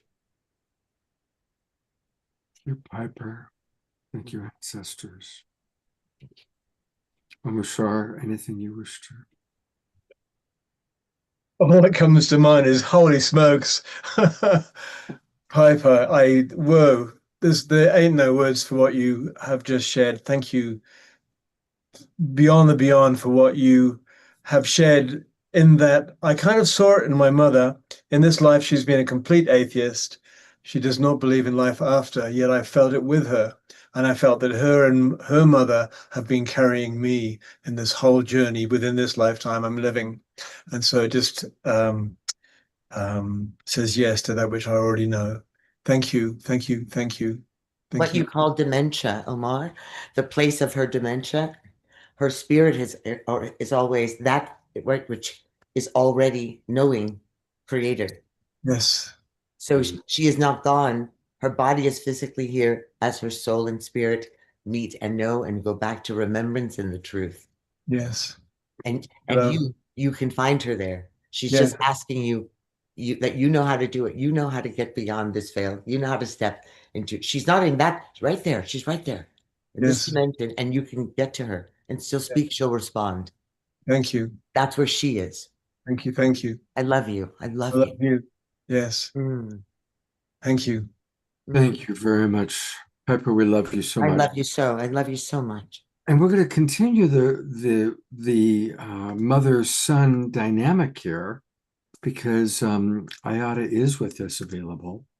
And Ayada, I'm so glad you're with us. Thank you for joining us. And please let us know, how is your son doing? Okay. And we need you to Okay. unmute. Can you hear me? Yeah, it's funny. It shows that you're muted, but we do hear you. Yeah, I'm actually on my computer and my phone at the same time. I got the volume on my computer turned off because I'm outdoors and there's some neighbors close by. But so yeah, if you can hear me good, then here we go. We hear you. Wow. As you probably all know, I'm back on Vancouver Island now, where my son is and most of my family. And I have just been blown away over the last week. My son has turned a corner twice in the last week with like miracle level healing. It's incredible. When the family met with the doctor about 2.5, 3 weeks ago, the ICU doctor told us that he gave him a 25% chance to survive. And the best case scenario, absolute best that he could imagine, was that he would be in the hospital in ICU until early August. So a few days ago, the physio came in to see him and tried to get him out of bed and actually able to help him walk. He took a succession of steps, a total of 90 steps. And I talked to him on the phone, and I just burst into tears. I couldn't believe it. He just sounded almost normal again. And then yesterday, so I wasn't going to go down to see him for a couple of days until tomorrow. And then yesterday, I got a message from him that he's leaving to go, well, not home, but he's going to be staying with one of his daughters, who's actually a medical caregiver. Yesterday, he left the hospital. It's a miracle. It's hard to even talk about because it seems so unbelievable. But I would just like to say one quick thing, and that is, when I was driving up here from Santa Cruz when this first happened, I was terrified because, everybody thought he wasn't going to make it. And as I was coming through the Mount Shasta area late at night, this grief rose up in me that was so big. And it was like, I cannot bear the thought of losing my son. And so first of all, I said an invocation to him, to his soul. I said, if it is your soul's will to live, then I will do everything in my power to make sure that you survive and you come through this. And then I just began this prayer. And I prayed like I have never prayed in my life. And You know, I mean, I remember shaking my fist at the sky and saying, my son will live. And I was calling out to God and all the angels, all the saints, you know, the Buddhas, the Bodhisattvas, Amma, like all the holy beings that I know and have, you know, worked with. And it felt like something happened. And it was such a passionate prayer. And there were also a lot of other people praying. I reached out to Scott and he reached out to Tangela, and, you know, she connected a lot of people who were powerful healers. And I had church people, you know, praying. So there were a lot of people praying. And I know some of you were as well, or a lot of you were. And I thank you all so much. It made such a difference.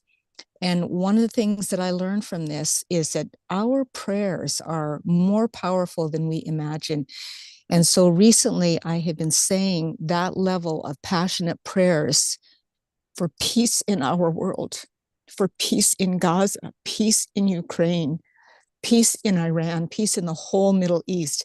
And I've been saying it with just this incredible intensity and passion. It's like we have to use our willpower. And I just, you know, for months, I've just felt so sickened by what's happening with these wars and so helpless. And, you know, it's like this new world opened up to me. It's like, no, we can't just kind of say quiet prayers. Well, we can, but if we really want to be effective, we have to put passion into it and see the effect that we want and really claim that and affirm it. So I just invite everybody to try it. You know, get really ferocious with your prayers. I don't mean angry, ferocious. I mean passionate, you know, like fierce love that this is what I want.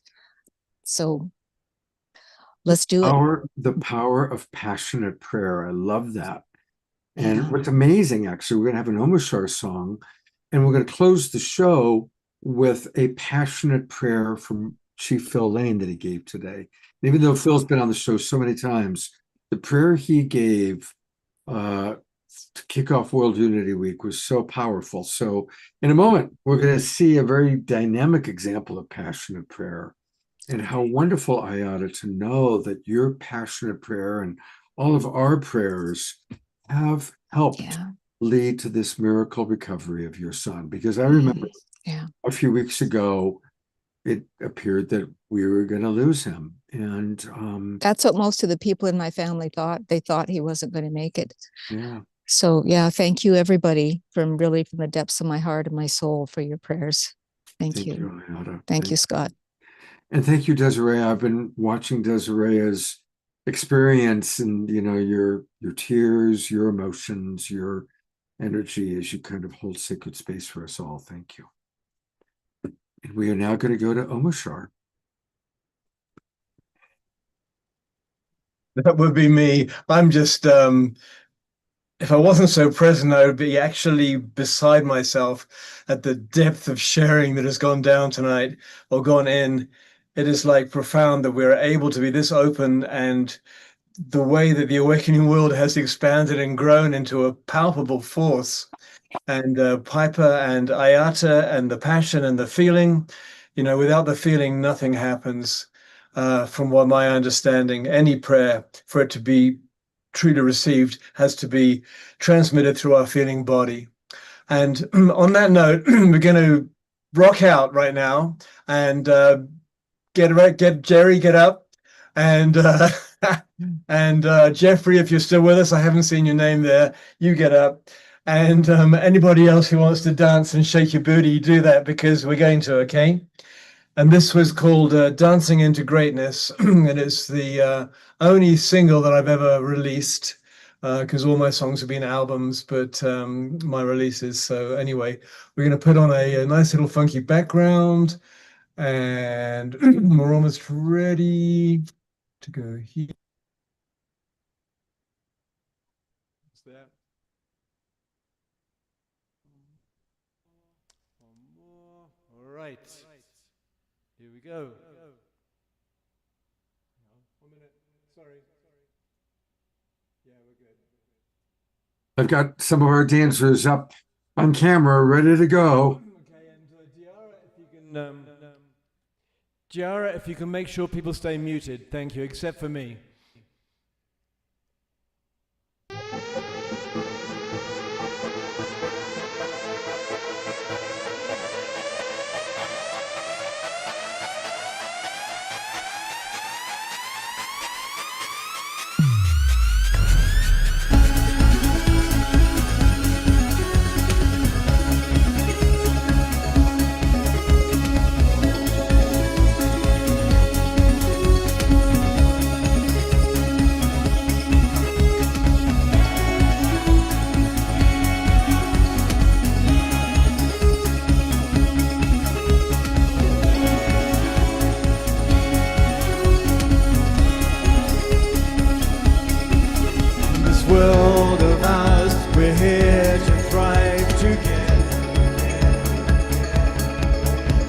sure that nobody gets left behind.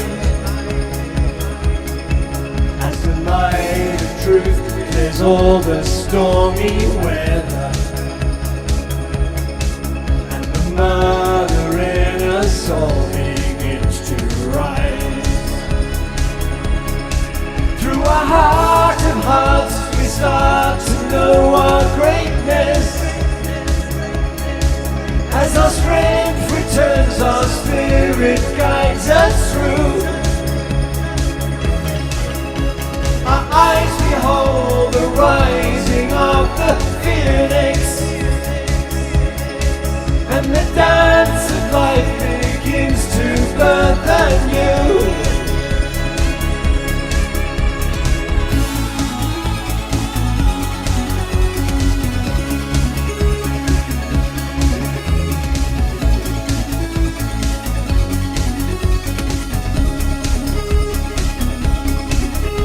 World to change, we need to love each other.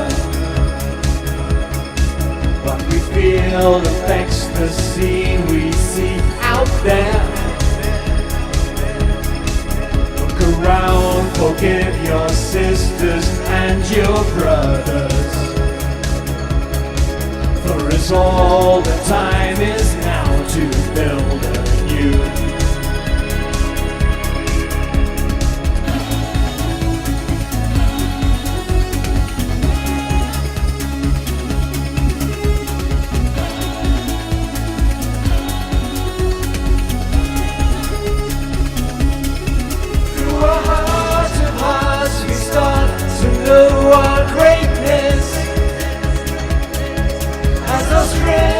Turns our spirit guides us through. Our eyes behold the rising of the phoenix, and the dance of life begins to birth anew. Here we go. Woo!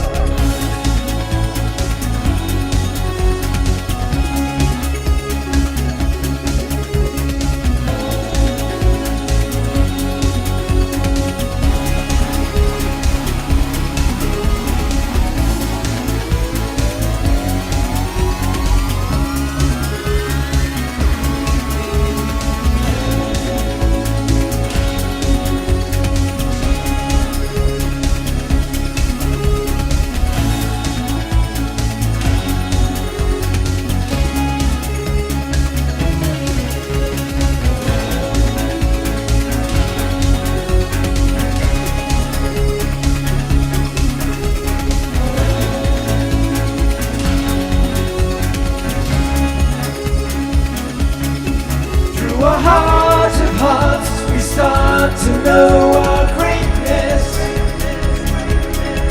as our strength returns, our spirit guides us through. Our eyes behold the rising of the phoenix, and the dance of life begins to birth anew.